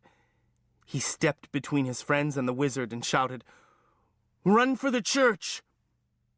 Will and Fitch needed no encouragement. They turned and charged to the building, leaping over grave markers as if they were hurdles. Jack backed up rapidly, always keeping his face to the wizard. He held the sword up with both hands, flat side facing him. It responded, blazing, illuminating the scene. He couldn't see a weapon in the wizard's hands, but suddenly a cascade of blue-green flames rolled at him. Instinctively, he used the sword to parry the volley, which exploded into a shower of sparks that fell harmlessly about his shoulders. Twice more, he deflected similar attacks. The heat of the flames dried the sweat from his face. The wizard fire had an unfamiliar, acrid scent, like the taste of blood in his mouth.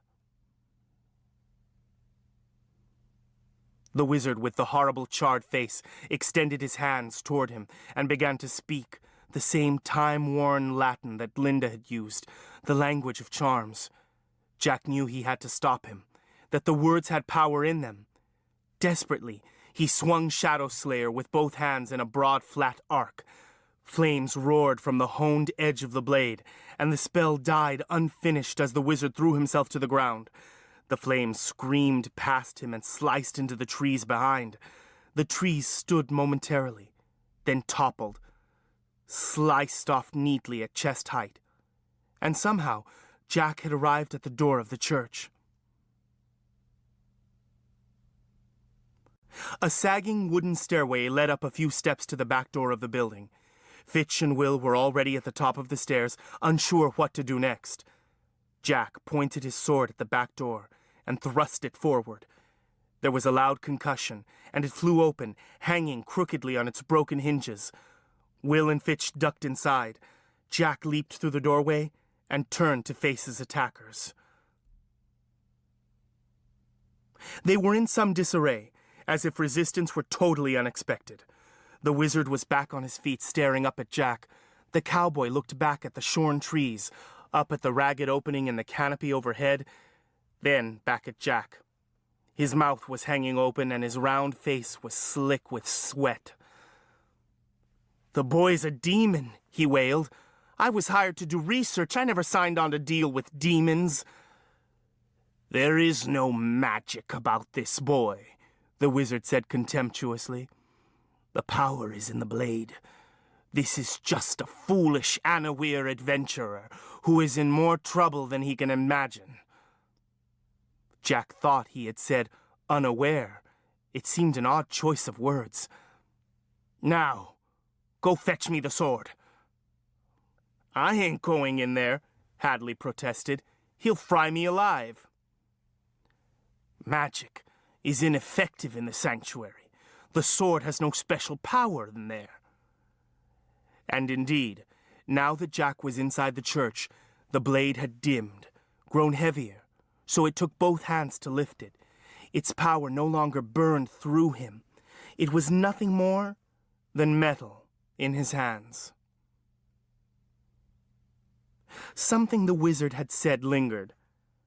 Magic. Fitch stood next to him, armed with a candelabra. "Why aren't they coming after us?" he whispered, glancing around uneasily. "Are they warlocks or vampires or something, so they can't set foot in a church?" "Wizards," Jack almost murmured. "I don't know," he said aloud. He didn't know whether the wizard couldn't come in, or if he just preferred to send Hadley against the sword in a situation where magic would do no good. "That sword'll still cut well enough," the cowboy persisted. "And there's 3 of them. I never agreed to go unarmed against a sword." He looked as though he wanted nothing more than to escape. "Is that so?" The wizard's voice dripped contempt. "Then we shall have to renegotiate." He put his hands on Hadley's shoulder, and the cowboy screamed, at first arching away and then sinking helplessly to his knees under the wizard's touch. The wizard kept it up, and the cowboy shrieked like he was being flayed alive. He pleaded for mercy and begged for a chance to change his mind. When it finally stopped, Hadley lay trembling and whimpering on the ground. Jack was sick with the knowledge that the demonstration was for his benefit. As if to confirm it, the wizard spoke to Jack. "You see that resistance has consequences," he said coldly. "Give up the blade, or all 3 of you will die tonight. And by the time I'm done with you, you'll beg for it." Jack was shaken for a moment by the image of himself standing in the doorway like some movie hero, wielding a sword ready to fight a man who could lob flames with his bare hands, could torture and kill with a touch. He looked over his shoulder at Will and Fitch. Their faces were pale as parchment in the gloom of the church. If they hadn't understood the stakes before, they did now. He stared down at the blade in his hand, and then out at the wizard. Where was this coming from? He'd never been particularly foolhardy in the past. There must be something about the sword that was interfering with his judgment. He swiped sweat from his face and shook his head. It was an impasse. If they left the building, the wizard would kill them. He'll take Shadow Slayer, he thought. I can't let that happen. Fitch had left his side momentarily, and now he was back. The Mercedes is in the parking lot, he whispered. Jack looked over his shoulder again. The back door led directly into the sanctuary. They were standing just behind the pulpit, in the tiny choir area. It was a plain, whitewashed room with rows of wooden pews lined up on either side of a central aisle. Large double doors opened to the parking lot at the other end. "Look," Jack said quietly, turning to face Fitch. "We can probably lose them in the woods. They'll follow the sword. You and Will slide out through the front doors while I'll keep them occupied. Stick to the woods and stay off the road. When I know you're away, I'll make a run for it." "Are you crazy? The dude is shooting flames, Jack. If we know they won't come in here, let's just wait it out. They can't hang around forever." He won't wait forever, Jack thought. And if he gets his hands on us... Hadley had lurched to his feet and was moving closer, driven by the wizard behind him. Now Jack had no inclination to hurt Hadley. He felt sorry for him. "Don't you see?" The wizard was speaking to Jack. "The enchanter has bewitched you, and you're the ones who will pay the price. She doesn't mind sacrificing you to get what she wants." Just then, the cell phone buzzed, startlingly loud. With one hand, Jack fished it out of his pocket, keeping the sword pointed through the doorway. It was Aunt Linda. "Where are you?" "We're in the church at the old Methodist cemetery on Methodist Chapel Road. I have the sword, but we're under attack." Linda was silent for a moment. "I'm close," she said. "Hold them off for 5 minutes. Keep the phone on." The cowboy had advanced to the second step. Jack stepped over the threshold to free his swing and swept the blade from left to right, bleeding flames, enough to move the man away without cutting him. Hadley leaped backward, nearly falling. The magic of the sword flooded into Jack like a drug. Exultant, he descended another step. The cowboy disappeared into the dark, and there was only the wizard, launching volley after volley of fireballs, as in some kind of frenzied video game. Jack sent flames spiraling back at him, and his adversary retreated. Jack moved forward into the duel, pursuing. He was on the last step and ready to step off when he heard someone shouting behind him, "Jack, are you crazy? Get in here!" It was Will, and the spell was somehow broken. He launched himself backward as a thick wall of wizard flame rose toward him, too broad to stop with a sword. Will grasped his shoulders and half lifted them inside, away from the dreadful heat. His face was burning, vision blurred by tears, his lungs scorched from the near miss. He leaned on his sword, gasping, Will still supporting him on the other side. "I am an idiot," he whispered. "An idiot." He heard his aunt's voice over the cell phone. "I'm in the parking lot. Come out the front doors, hurry!" Jack straightened, lifted his weight off Will and Shadow Slayer, and took a painful breath that told him he was still alive. "Aunt Linda's outside," he said. "Time to go." They stampeded to the rear of the church. "Look out!" Linda cried, as Will and Fitch threw open the front door and came face to face with the cowboy. It was hard to say who was more surprised. He made a grab for Will, which turned out to be a mistake. Will had been spending considerable time in the gym. He peeled Hadley off him and, despite the man's size, lifted him off the porch and flung him into the parking lot. Hadley slid on his stomach, arms and legs splayed like a jellyfish. Fitch retrieved the case that Will had dropped. The Land Rover was pulled up alongside the Mercedes. They sprinted for it. Will skidded to a stop next to the Mercedes, reached through the open window and yanked the keys from the ignition. He hurled them as far as he could out into the darkness. They flung themselves into the backseat of the Rover, Jack with the sword and Fitch with the case. The Rover kicked up gravel as they pulled out of the lot. Behind them, The cowboy had risen to his hands and knees.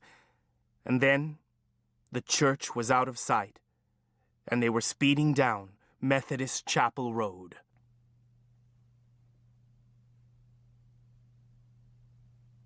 This ends Disc 3, The Warrior Heir, Disc 4.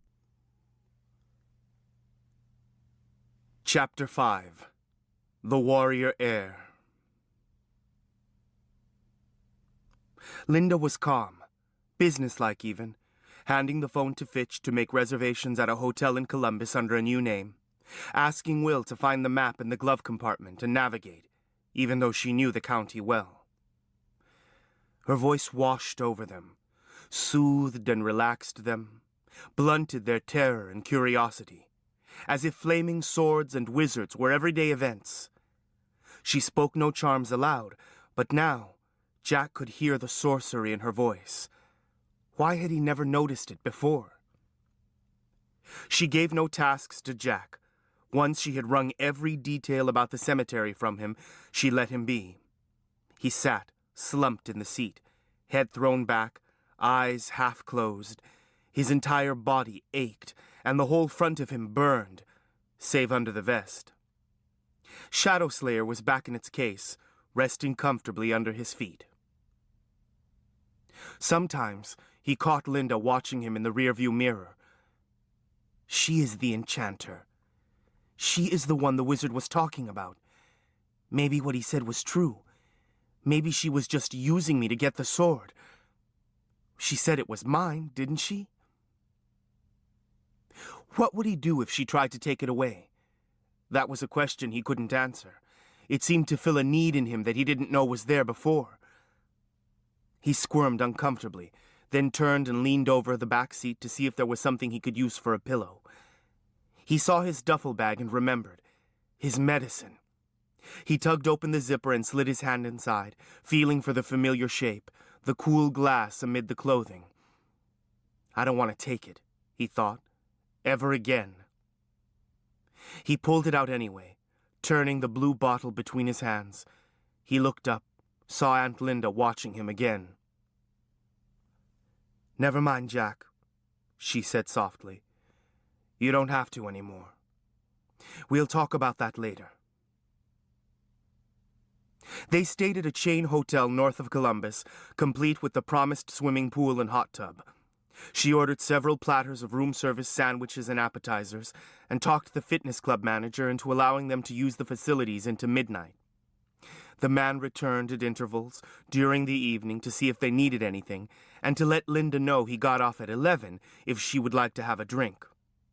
She declined, several times. He doesn't know who he's dealing with, Jack thought, just like the wizard said. Jack looked and felt like he'd laid out too long in the sun. The pool was soothing, but he couldn't tolerate the hot tub. He lay on his back dozing by the pool, half awakening to hear the others talking. Do you think those men will try to find us? Fitch was asking. Do you think they'll try to get the sword back? He's looking for us now, Linda said. Jack noticed she used the singular. The cowboy doesn't count. He's probably dead. Linda's voice continued to wind through his thoughts. If we're lucky, he has no idea who we are or where we're from. Nothing is in my name. The car, the hotel, nothing can be connected to me. He'll assume I have the sword. That's your best protection. And this. As Jack watched through slitted eyes, she reached out and seized Will and Fitch, each by a hand. You mustn't say anything about what happened this weekend to anyone. Do you understand? Not a hint, not a whisper, not a boast or complaint. She looked from one to the other, looked them in the eyes. It's over and done. It will be our secret, a memory, shared among the four of us alone. Do you understand? They nodded solemnly, eyes stretched open, like acolytes of a new religion. Great, Jack said to himself. My aunt's a witch. What am I going to do? He abandoned his friends to her tender mercies, knowing they were beyond his help. He stood and stumbled his way to his room and fell, exhausted, into bed, welcoming the temporary escape of sleep. The sword lay in its case under his arm. Jack slept late, and when he awoke, Will and Fitch seemed normal enough. Too normal to be normal, in fact, because they were relaxed and joking about the chores awaiting them at home. They didn't say a word about the events in the graveyard.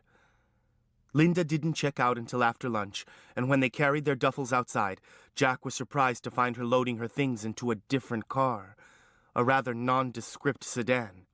It seemed routine for her, using fake IDs, swapping cars. It was nearly 4 p.m. when they pulled up in front of the Fitch house. Fitch lived in a tired-looking shotgun ranch that didn't seem nearly large enough to accommodate all the Fitch children. When Aunt Linda tapped the horn, it was like stirring an anthill. He was quickly immersed waist-deep in a sea of younger Fitches. Fitch waved ruefully and disappeared into the house with his retinue. At the Childers' house, a fair-sized pile of mulch still remained on the driveway apron. "Can you drive around the block a few times?" Will pleaded with mock desperation. He reluctantly exited the car, pulling his bag after him. "See you tomorrow." And then, it was just the two of them. When Will was well away, Aunt Linda turned her car back toward downtown. "Where are we going?" Jack asked, warily. "I think we should talk before I take you home," his aunt replied, not looking at him. "I hope you have a little time." The Legends Coffee House occupied the first floor of a Victorian mansion that stood next to the lake a block from the university. Linda chose a table in the solarium with a view of the water. The late afternoon sun streamed in through the windows. She sat with her back to the lake, facing the door. Jack ordered a cinnamon roll and hot cocoa. Linda ordered orange spiced tea. She said little until the waitress had served them and disappeared. Then she turned to Jack. "So, what do you think of the sword?" It's... Jack recalled the rush of power, searched for the appropriate adjective. "I've never felt anything like it." He'd brought it into the restaurant and leaned it against the wall, unwilling to leave it in the car. "I didn't think you'd have to try it out," Linda smiled ruefully. "You did well. I don't think our friend knew what hit him. At least, I hope he didn't." "If you're going to keep talking in riddles, just forget it," Jack snapped. "Why'd you involve us in this anyway? Either I'm going crazy or I'm not, and either way, I don't like it. We could have been killed, and now you've done something to my friends, bewitched them so they don't even know enough to be scared." "I'm an enchanter, Jack, not a witch." Linda's face held not a trace of humor. "What most people think of as witches are usually sorcerers. They specialize in material magic, poisons, potions, amulets. Unfortunately, they're not very good with people, so..." "Okay, you enchanted them," Jack broke in. He felt like putting his hands over his ears. "Just stop it. The less I know about this, the better. That guy in the graveyard scared the hell out of me." "They scare me too, Jack," Linda said quietly. She regarded him with a sympathy that was altogether too inclusive. "Who are they?" he asked, after a minute. He couldn't help himself. Linda frowned and tapped her fingernails on the teacup. "I can't tell you everything, and you're going to have to be satisfied for the time being with what I can tell you." Jack licked icing off his fingers and pulled another section away from the cinnamon roll. "What if I'm not satisfied?" "Then you'll still have to wait." When Jack looked up, she was gazing out over the water, her jaw set firmly. "Whatever," he said grudgingly. Linda studied him for a moment. "There is something that you should know about our family, The Downies and Hales have a history of magical gifts that go back hundreds of years. Had you heard that? Jack thought about it. Well, there's Susanna. Linda nodded. She had the gift of reading the future in the cards. That talent is common in our family, but it is not the only gift. Originally, the line was very pure. People of our kind tended to marry each other and bear children who were true to their lineage. Our ancestors came from Britain, which at one time was heavily peopled with the Weir. The Weir? It sounded like she was saying, where? The magical guilds, our ancestors. Aunt Linda picked up her teacup, then set it down again, without drinking from it. We include our share of poets, writers, revolutionaries, and visionaries, but the Weir inherit unusual abilities. Jack shrugged. Such as... Linda reached across the table, gripped his hands, and looked him in the eyes. We inherit a gift of power. Our ancestors include wizards, enchanters, soothsayers, sorcerers, and warriors. Jack sat without moving, waiting for the punchline. It never came. Linda watched him as if he were a bomb that might go off at any minute. She really believes this stuff, he thought. His mother and his aunt had always been interested in what Linda called hedge magic, astrology, card reading, palmistry, and the like, but he'd always been under the impression it was more entertainment than anything else. Jack licked his lips. So, wizardry is in the family. What does that have to do with us? We are heirs. You and I, replied Aunt Linda. As I said, I am an enchanter. An enchanter, Jack repeated. He remembered what the wizard in the graveyard had said. The enchanter has bewitched you, and you're going to pay the price. And what is your gift supposed to be? He asked. She colored a little, twisted a napkin in her hands. We have personal power over people, she said finally. We are persuasive. People are drawn to us, whether they like it or not. We are irresistible, I guess you might say. She slid a look at him, as if to assess his reaction. It was true. He'd never in his life been able to resist her, but he'd always assumed it was just the way she was. He remembered Will and Fitch back at the hotel. Okay. What about me? Linda hesitated. You are a warrior. One of the Weirland, they're called. Warrior?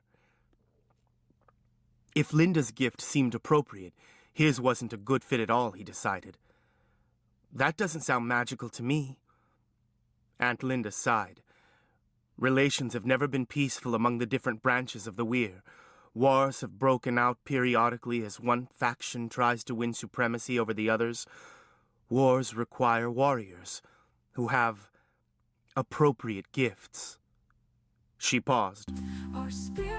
There are really wars among wizards, because they are the most powerful of the guilds. They control the others.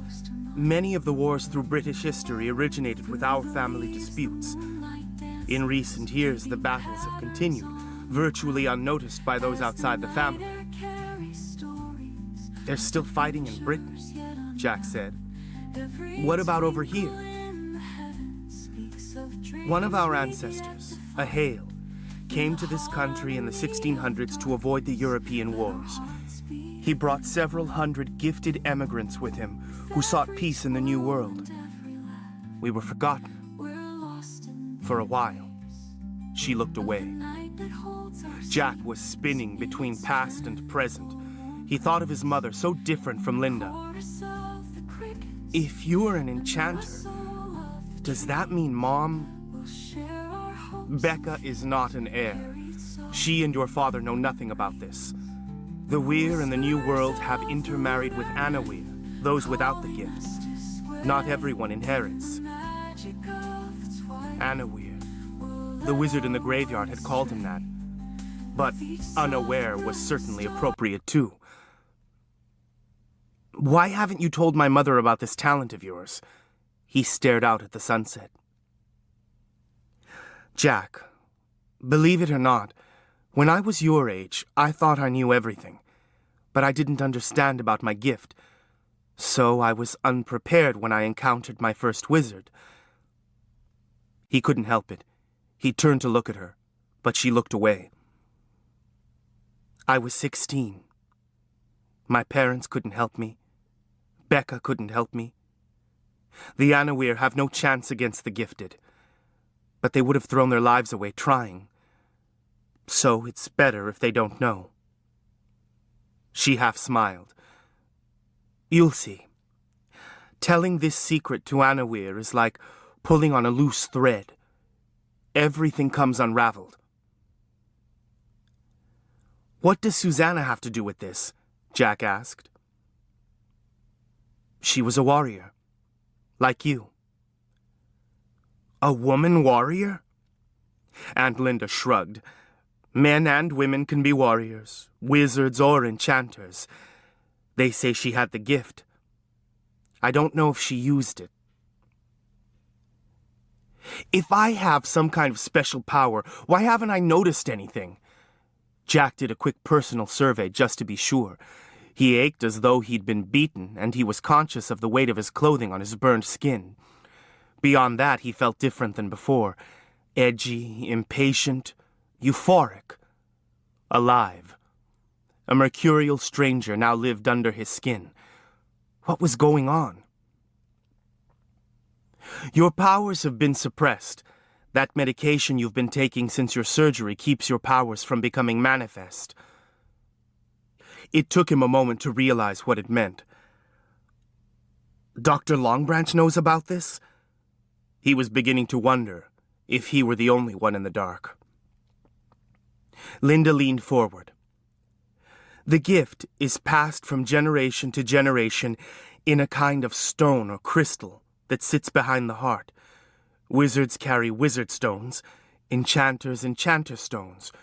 You were Weir flesh, a designated heir. But something went wrong. There was no crystal. Without it, you were dying. Why didn't I have a crystal? Maybe it has to do with the mixing of blood. I don't know. But you were dying. So I contacted Dr. Longbranch. I had met her through some people I knew in England. What did you tell Mom? As far as she and Thomas know, you were born with a heart defect, and Dr. Longbranch was your heart surgeon. Which she is, Linda added. A heart surgeon, Jack repeated, and... He leaned back, waiting for the rest. Jessamine Longbranch is a wizard. She brought a stone and implanted it. You recovered, only... She looked away. Only, you were meant to be a wizard. Jack pressed his fingers against his temples. I was born a wizard, and she put in a warrior stone? Linda nodded. Why would she do that? Linda stared down at the table, a muscle working in her jaw. It was an experiment. She wanted to see what would happen. She's angry, Jack thought, but she doesn't want me to know it. So where does that leave me? Wizard or warrior? Linda looked up at him, her eyes swimming with unshed tears. I don't know, Jack, she said, swallowing hard. You're a warrior, I suppose. Jack shrugged, unsure why that was bad news. So why would Dr. Longbranch want to suppress these warrior powers, whatever they are? It was important to keep your secret hidden. Hidden from whom? Although Linda had initiated this strange conversation, he felt like he was dragging information out of her, bit by precious bit. "People could be looking for you, Jack," she said quietly. "What people? And why?" Jack was bewildered. "Wizards, like the man in the courthouse. They are always looking for warriors to fight for them, or trying to kill warriors who fight for their opponents. They don't want the other side to gain an advantage. The best time to recruit or attack a warrior is when he is untrained, before he comes of age." Jack shivered and looked around the room. The waitress had lit candles on each table as the daylight died. Shadows flickered and danced on the walls. The lake had turned a slate-gray color as darkness fell. Suddenly, the world seemed like a dangerous place. "But I'm not on a side," Jack pointed out. "I don't want to fight anybody." "It doesn't matter. They'll come after you anyway." She's not telling me everything, Jack thought. He felt as though he were peering through a keyhole into a room full of demons, and he could only see the one nearest the door. It was quite possible the rest were even bigger and uglier. "Can't I get rid of this crystal somehow?" "You'd die," Aunt Linda said simply. The two sat in silence for a time. "So, what are the chances anyone would find me in Trinity?" Jack asked. She released a soft breath. "There are wizards in Trinity now, looking for you. I don't know how they tracked you here. We didn't know about them until the soccer tryouts. When you blew Garrett Lobeck into the net. You forgot to take your medicine, and you were leaking magic." She hesitated. "Your powers are beginning to manifest. In warriors, that usually happens at about your age." Her voice shook a little. In fact, there was considerable unexplained emotion in the whole conversation. "They came after you that afternoon, but you'd already left practice," Linda shivered. "Wizards can detect use of power and link it to a stone. Nick managed to distract them." "Nick!" He said it louder than he intended and looked around guiltily. The room was empty. Nick, even Nick. One of them. One of us? "So who is he really?" Jack demanded. "His name is Nicodemus Snowbeard. He's a wizard," Linda replied. "He's looked after you ever since you were born." Somewhere in the back of his mind, Jack had always wondered why a man as intelligent as Nick was working as a handyman in a small Ohio town. But what hold could Linda have on the wizard to persuade him to take on this job? "Can an enchanter charm a wizard?" She thought a moment, cleared her throat. "We are masters of mind magic. Wizards are more powerful than enchanters because of their use of spoken charms. But they are vulnerable to us, also, particularly if we take them unawares. They cannot always detect our use of power. We can change appearance, seduce them, make them act foolishly." She'd slipped in that part about seduction, along with the rest. "I don't even want to know this," Jack told himself. "So why am I asking so many questions?" Each of the other guilds has some specific advantage over wizards. For example, a warrior can defeat a wizard in a physical fight if he can keep the wizard from casting a charm, as you found out in the graveyard. Sorcerers are experts in material magic, potions, talismans, magical tools, and so on. Small magics. A sorcerer may produce an artifact that either enhances or limits a wizard's magic. An enchanter may bewitch him. Most Ana-Wizard Weir, once they are alert to it, can sense a wizard's stone, while wizards cannot detect the other stones unless there is a release of power. But wizards can use spoken charms, physical and mind magic, which makes them the most powerful overall. Jack wondered if he should be taking notes. So, the wizard in the graveyard followed us to Coal Grove from Trinity? She shook her head.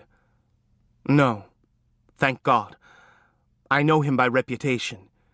His name is Geoffrey Wiley, but it seems he doesn't know who I am, and based on what happened in the graveyard, he doesn't know who you are either. He was after the sword, and the fact that you crossed paths was a coincidence. We have to hope he doesn't follow the genealogy any further. If they find out who you are, you'll have to leave Trinity. Jack stared at her. Linda leaned over the table, speaking softly. We have to either suppress your powers or hide them. That's where your new vest comes in. It prevents them from detecting your stone, even if there is a release, along with some other advantages that I'm sure you've noticed. The import of this penetrated slowly. So, Mercedes is in on this too? Eccentric Mercedes Foster, with her clouds of wiry gray hair and wild hand-woven clothing. Mercedes, with her garden full of exotic plants, some too poisonous to touch. Mercedes is a sorcerer, Linda said matter-of-factly. Jack reviewed a mental map of his neighborhood. Blaze and Richard? Blaze is a soothsayer, said Aunt Linda, laughing in spite of herself at the look on his face. Richard is Weir, a non-heir, she added. Iris? A wizard. Hanson and Sarah? Weir, a nice old couple that loves babies. There goes the neighborhood, Jack growled. He massaged his forehead with his fingertips. What had started as pressure was now a really bad headache. He felt like his world had been turned inside out. He wanted to sit and review every little detail of his life so far, sift for the little clues that might have warned him. So, these are all my relatives. So to speak, Linda replied. You all carry the same ancient blood. Jack shoved back from the table, sloshing the tea out of Linda's cup. Well, thanks so much for sharing this with me. Finally. So what now? Do I go home and hide under the bed, wait and see if someone comes after me? No, she said. It's too late for that. They're relentless. It's only a matter of time before they discover your whereabouts. Apparently, not liking what she saw in his face, Linda rushed on. That's why I decided to retrieve your grandmother's sword. I thought that perhaps with some training. Training? This was all crazy, but there was something about his aunt's manner that was absolutely compelling, impossible to turn away from. Maybe that was her gift, this ability to capture a person and work them until they suspended the rules of common sense. The enchanter has bewitched you. He looked into Linda's blue-gold eyes and knew it was true. He was helpless to resist. Training for what? We're going to teach you how to fight, Jack. In a physical fight, at least you could be a match for a wizard. She gestured toward the case leaning against the wall. Shadow Slayer is a legendary weapon.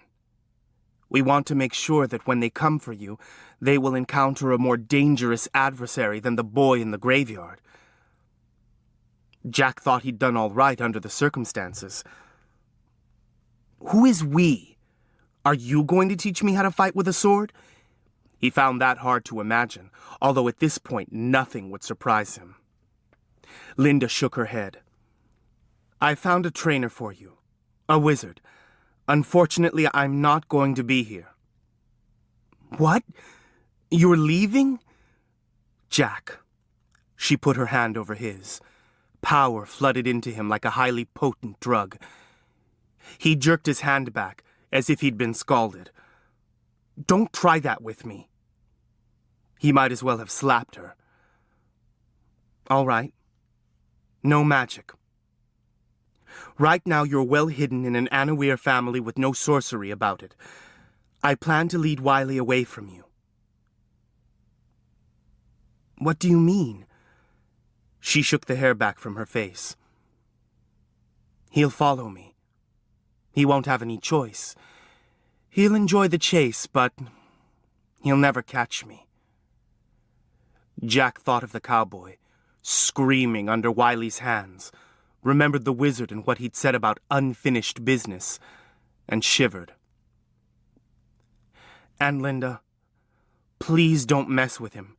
Stay away from him. Don't worry, Jack. I know all about wizards. From the way she said it, she knew things he didn't want to know. Now listen to me. It was like she was going down a checklist. You need to keep the vest on at all times. It will make it more difficult for them to detect your stone. You must resist the temptation to use your powers except during training. It won't be easy, but each time you use them, it sends up a signal for unfriendly eyes. Linda paused. Take the sword with you. Keep it in its case when you're not using it. The box will keep it from anyone but the rightful heir. Linda pulled 3 glass bottles from her backpack. Jack realized with a start that they were some of the ones Iris had made for him when he was just a baby, the ones for dreams and potions, as the story went. Discontinue Dr. Longbranch's medicine and start taking these. She handed them over. Jack unstoppered one of the bottles. The aroma struck an almost physical blow. It was potent and intoxicating, like strong liquor. He wrinkled his nose and replaced the stopper. 1 teaspoon of each, once a day. You can't tell your mom or dad about the switch, and you absolutely must not tell Dr. Longbranch either. Longbranch? Jack was puzzled. Isn't she in on this? Not exactly, she said. Don't trust anyone. Except Nick. Which made him think of something else. Why'd you get Will and Fitch involved in this? They could have been killed. Linda stared down at the table, her cheeks pink with remorse. I never meant to put them in danger. Sometimes we in the guilds are careless of Weir. I had no idea there were wizards around until I spoke to Nick. By then it was too late. Jack remembered that she had tried to change her mind, and he had resisted. I planned to leave them at the hotel and go get the sword on our own.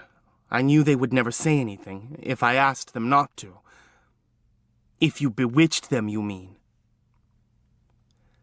I don't apologize for who I am, she said softly. I want you to be proud of who you are also. I know this isn't easy to hear, but I'm glad I can finally tell you the truth. Really? What's been stopping you all this time? Linda flinched but did not reply. She fished in her jacket pocket and handed over a sealed envelope. The information about your trainer is in there, she said. Do you have any questions? He shook his head. He was angry and scared, nerves jittering, the hot blood flowing to muscle and bone. He closed his eyes, remembering the weight of Shadow Slayer in his hands. Like I said, I can't tell you everything today, but this is enough to get started. She looked at her watch. We'd better go, or your mother will send out a search party. Linda threw some money on the table and they left the coffee shop. It was dark now, and Jack could see lights far out over the water. They drove back to Jefferson Street in silence, each occupied with private thoughts. The porch light was on when they pulled up in front of the Swift house. Aunt Linda wouldn't come in. Tell Becca thanks for loaning you out this weekend. Jack climbed out of the car and pulled his duffel bag out of the back seat. The 3 glass bottles were tucked safely inside. Linda passed the box with the sword in it through the window. A look passed between them, sympathetic on one side, angry and rather desperate on the other. Keep the phone, Aunt Linda instructed. I'll be in touch." "Sure. Fine." If what she had said was true, then he was in deep trouble, and his aunt was the only lifeline he had. She'd dumped this load on him, and now she was going away. Jack turned to go, but she gripped his arm, pulled him close, and kissed him on the cheek.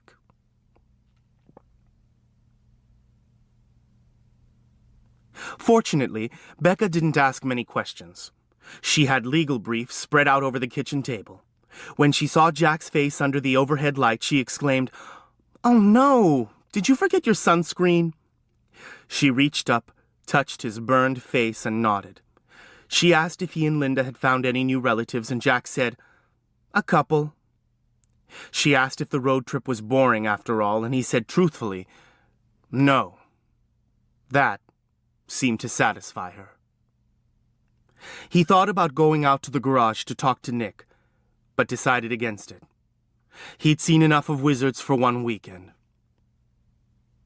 Later, up in his room, Jack stowed the glass bottles in the back of his underwear drawer.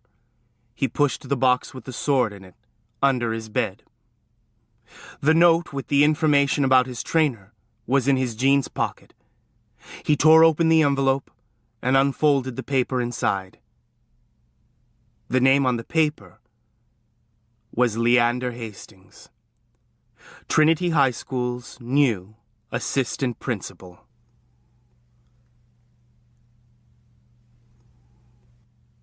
Chapter 6. Dangerous Games. The next morning, Jack moved his blue bottle of medicine into the upstairs bathroom, along with a measuring spoon. "It'll be easier to remember if I take it before I brush my teeth," he explained to Becca. After his shower, he carefully measured out a tablespoon of Long Branch's medicine and poured it down the sink. Then, he carried the potion bottles in from his bedroom. He opened each in turn and swallowed down a measured teaspoon. 2 of them were strong tasting. The third was milder, almost pleasant. He carefully returned the bottles to his drawer. Then, he pulled Mercedes' vest on over his head. He was already feeling vulnerable without it. He wondered if wizards might charge in on him while he had it off, when he was in the shower, say. He followed with a flannel shirt. He still looked like he'd had a bad day in the tanning salon. The kitchen was empty, but a bowl of cereal waited at his place, along with a note. "Gone to the university. Have a good day. Take your medicine. Love, Mom." Jack poured milk over his cereal and sat down to eat. A moment later, Will tapped at the kitchen door. "Come on in," said Jack. "I'm just finishing." Will let himself in. Jack wondered if he should lock the door now that he knew he was being hunted. He sighed. "Is your aunt gone?" Will asked, looking around as if she might appear at any moment. "She's gone." "I guess that's good," said Will, looking a little wistful nevertheless. "Don't get me wrong, I like her, but she seems to attract trouble." "Is it Aunt Linda? Or me?" Jack wondered. He waited for Will to bring up the sword, or the graveyard, or the wizard, but he didn't. Instead, he said, "Do you have your soccer gear? If we're lucky, we might have practice tonight," meaning if they made the team. "Yeah," Jack pointed out his gym bag by the door. "Well, we'd better get going," said Will. "Penworthy awaits." He hoisted his book bag to his shoulder and winced. "You sore too?" Jack asked. "Yeah," Will replied. "Must be from digging up graves." He grinned, and that was all that was said between them. Jack was at a loss for how to initiate his training. Was he supposed to approach Leander Hastings at school and say, "I understand you're supposed to teach me how to be a warrior and use my magic sword. What's your schedule like?" He wished Aunt Linda had remained to act as go-between. It hardly seemed real, now that she was gone and he was back in school, and Hastings was definitely intimidating. Aside from his worries, Jack felt great. It was hard to explain. He felt clear and focused, emancipated, as if someone had swept out the old and dusty corners of his soul. He could only assume that Dr. Longbranch's medicine had a kind of sedative effect. Once at school, worries about wizards and warriors seemed overblown and insubstantial, like a bad dream. Penworthy was at his usual post, but there was no sign of Hastings. Jack and Will had a little time to kill before first bell, so they walked back to the athletic office to see if the soccer team roster was posted. It was, and Jack, Will, and Fitch had all made varsity. Even better, Garrett Lobeck had been bumped back to JV. "He'll be pissed," Jack predicted, knowing that somehow it would turn out to be his fault, and not really caring. The first practice was scheduled for that afternoon. There was still no sign of Hastings when they walked back to their classrooms. Maybe it'd be best to wait a few days and see if the assistant principal contacted him. After school, Jack and Will carried their gym bags into the boys' locker room to change for practice. The day was cold, so they pulled sweatpants over their shin guards and socks. Jack glanced around before he took off his flannel shirt. It was still early, and he and Will were the only ones in the locker room. Jack slid a long-sleeved t-shirt over his vest. Will was looking on curiously. "Expecting trouble?" he asked. "You never know," Jack replied. As they assembled on the practice field, the players slapped hands, grinning, happy to have made either team, given the competition. The notable exception was Garrett Lobeck, who, of course, had expected to play varsity. His friends Harkness and Leonard had made the first team. Lobeck looked like an assault waiting to happen, but for once he was heckling some other player. No doubt he was gun-shy after their previous encounter, which was fine with Jack. After 15 minutes of warm-ups, Jack found he wasn't even breathing hard. "I must be in better shape than I thought," he told himself. Then, they started a scrimmage game between the varsity and JV teams. The varsity team scored first, but after that the JV team managed to keep them from scoring until the 5-minute quarter was called. Jack played midfielder during the second quarter. His team took possession near the JV goal, and one of the fullbacks passed the ball to Jack. Jack began to dribble it down the field, dodging effortlessly around defenders. As he approached the goal, the JV players parted before him, as if they couldn't get out of his way fast enough.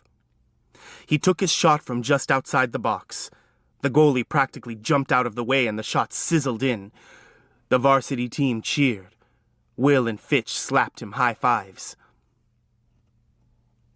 Jack felt a trickle of fear, like a cold finger down his spine. There was something supernatural at work.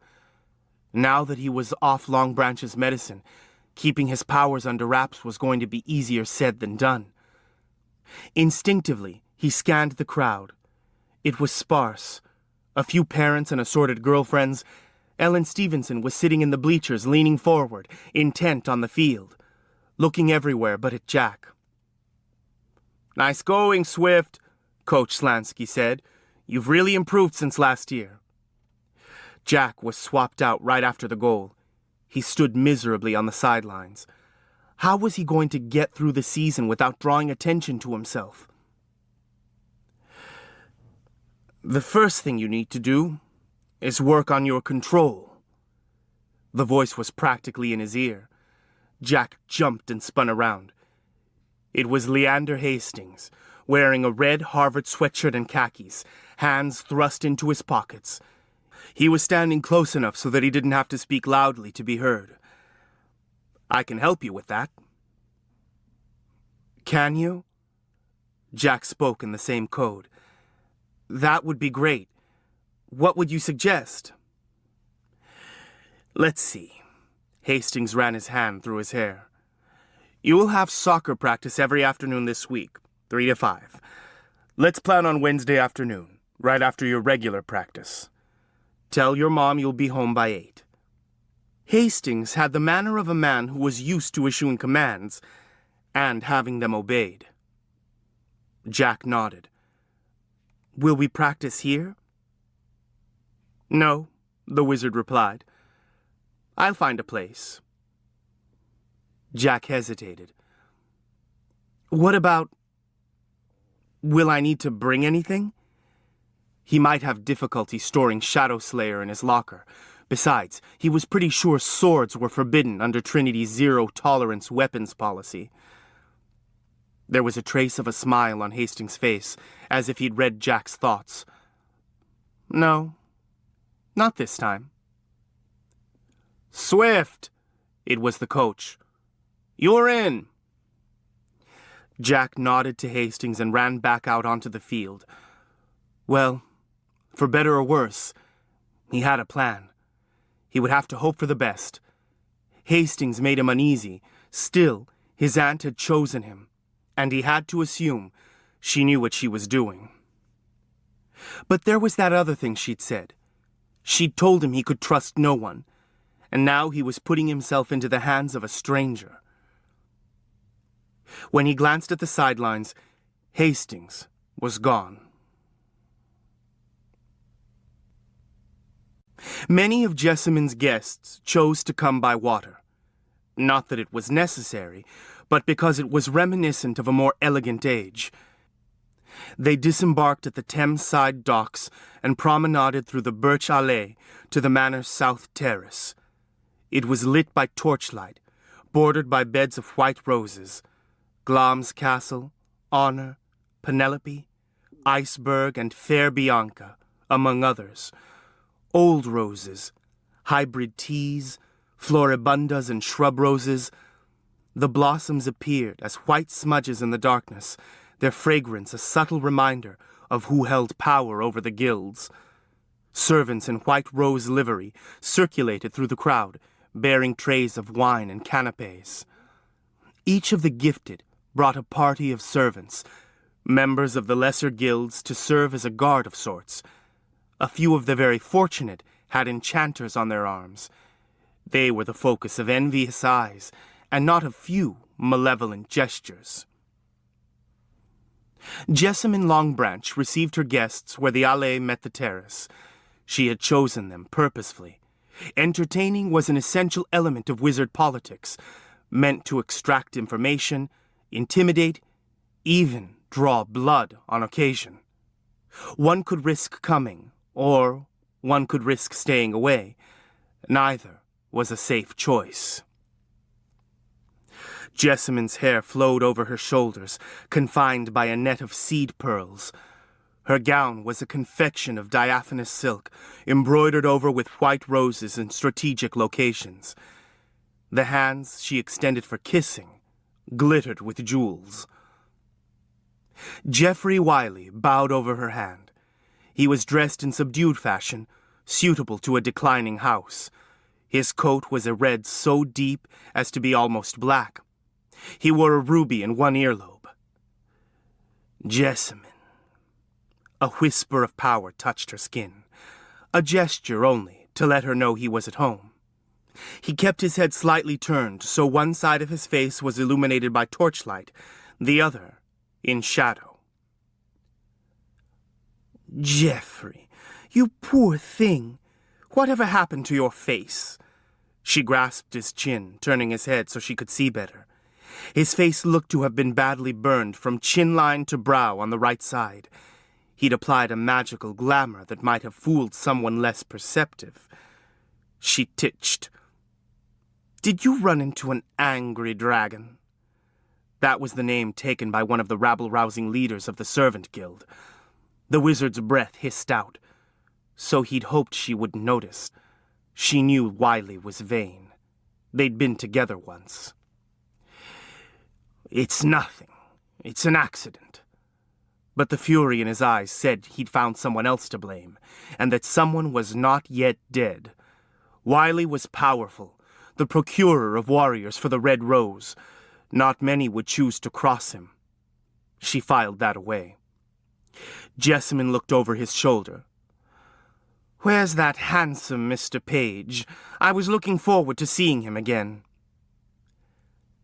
Simon sends his regrets. The fury had drained away, to be replaced by an impassive calm. Simon Page was Master of Warriors for the Red Rose, a rather empty title, as he'd had little to do for several years. He must have something rather important to do now to have missed this affair.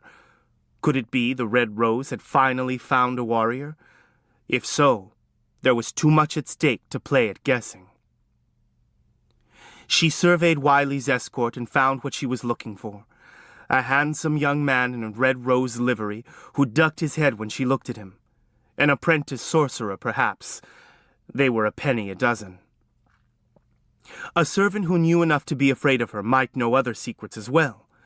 Still smiling, Jess gestured to one of the bodyguards that stood unobtrusively along the wall. The sun was up before she finished with the boy. Not because he'd had that much to say, but because the work was so appealing. He'd been very eager to please at the end. She was confident she'd wrung every scrap of truth from him. The little hints and clues that suggested the Red Rose might issue a challenge one day soon. Jess showered and changed clothes and carried her tea out onto the terrace. The morning was cool and clear. The river rolled by, ancient roadway of the Britons. Wiley had threatened and blustered, of course, when his servant turned up missing, but that was the risk one took in bringing an entourage to a gathering of wizards. If the houses couldn't attack each other directly, servants could be picked off at need.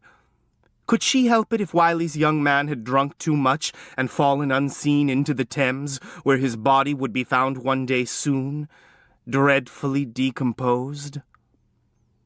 She thought of the young warrior she'd left in America, her most closely held secret. She'd been extraordinarily careful, had minimized her contact with him, but she had planted eyes and ears in that drab little town to watch the boy, though they didn't know why he was important. They could not betray what they didn't know. He was old enough to manifest, but she'd kept him suppressed. She chewed her lower lip thoughtfully. She had to weigh the boy's need for training against her desire to keep him alive a little longer. Perhaps it was time to claim him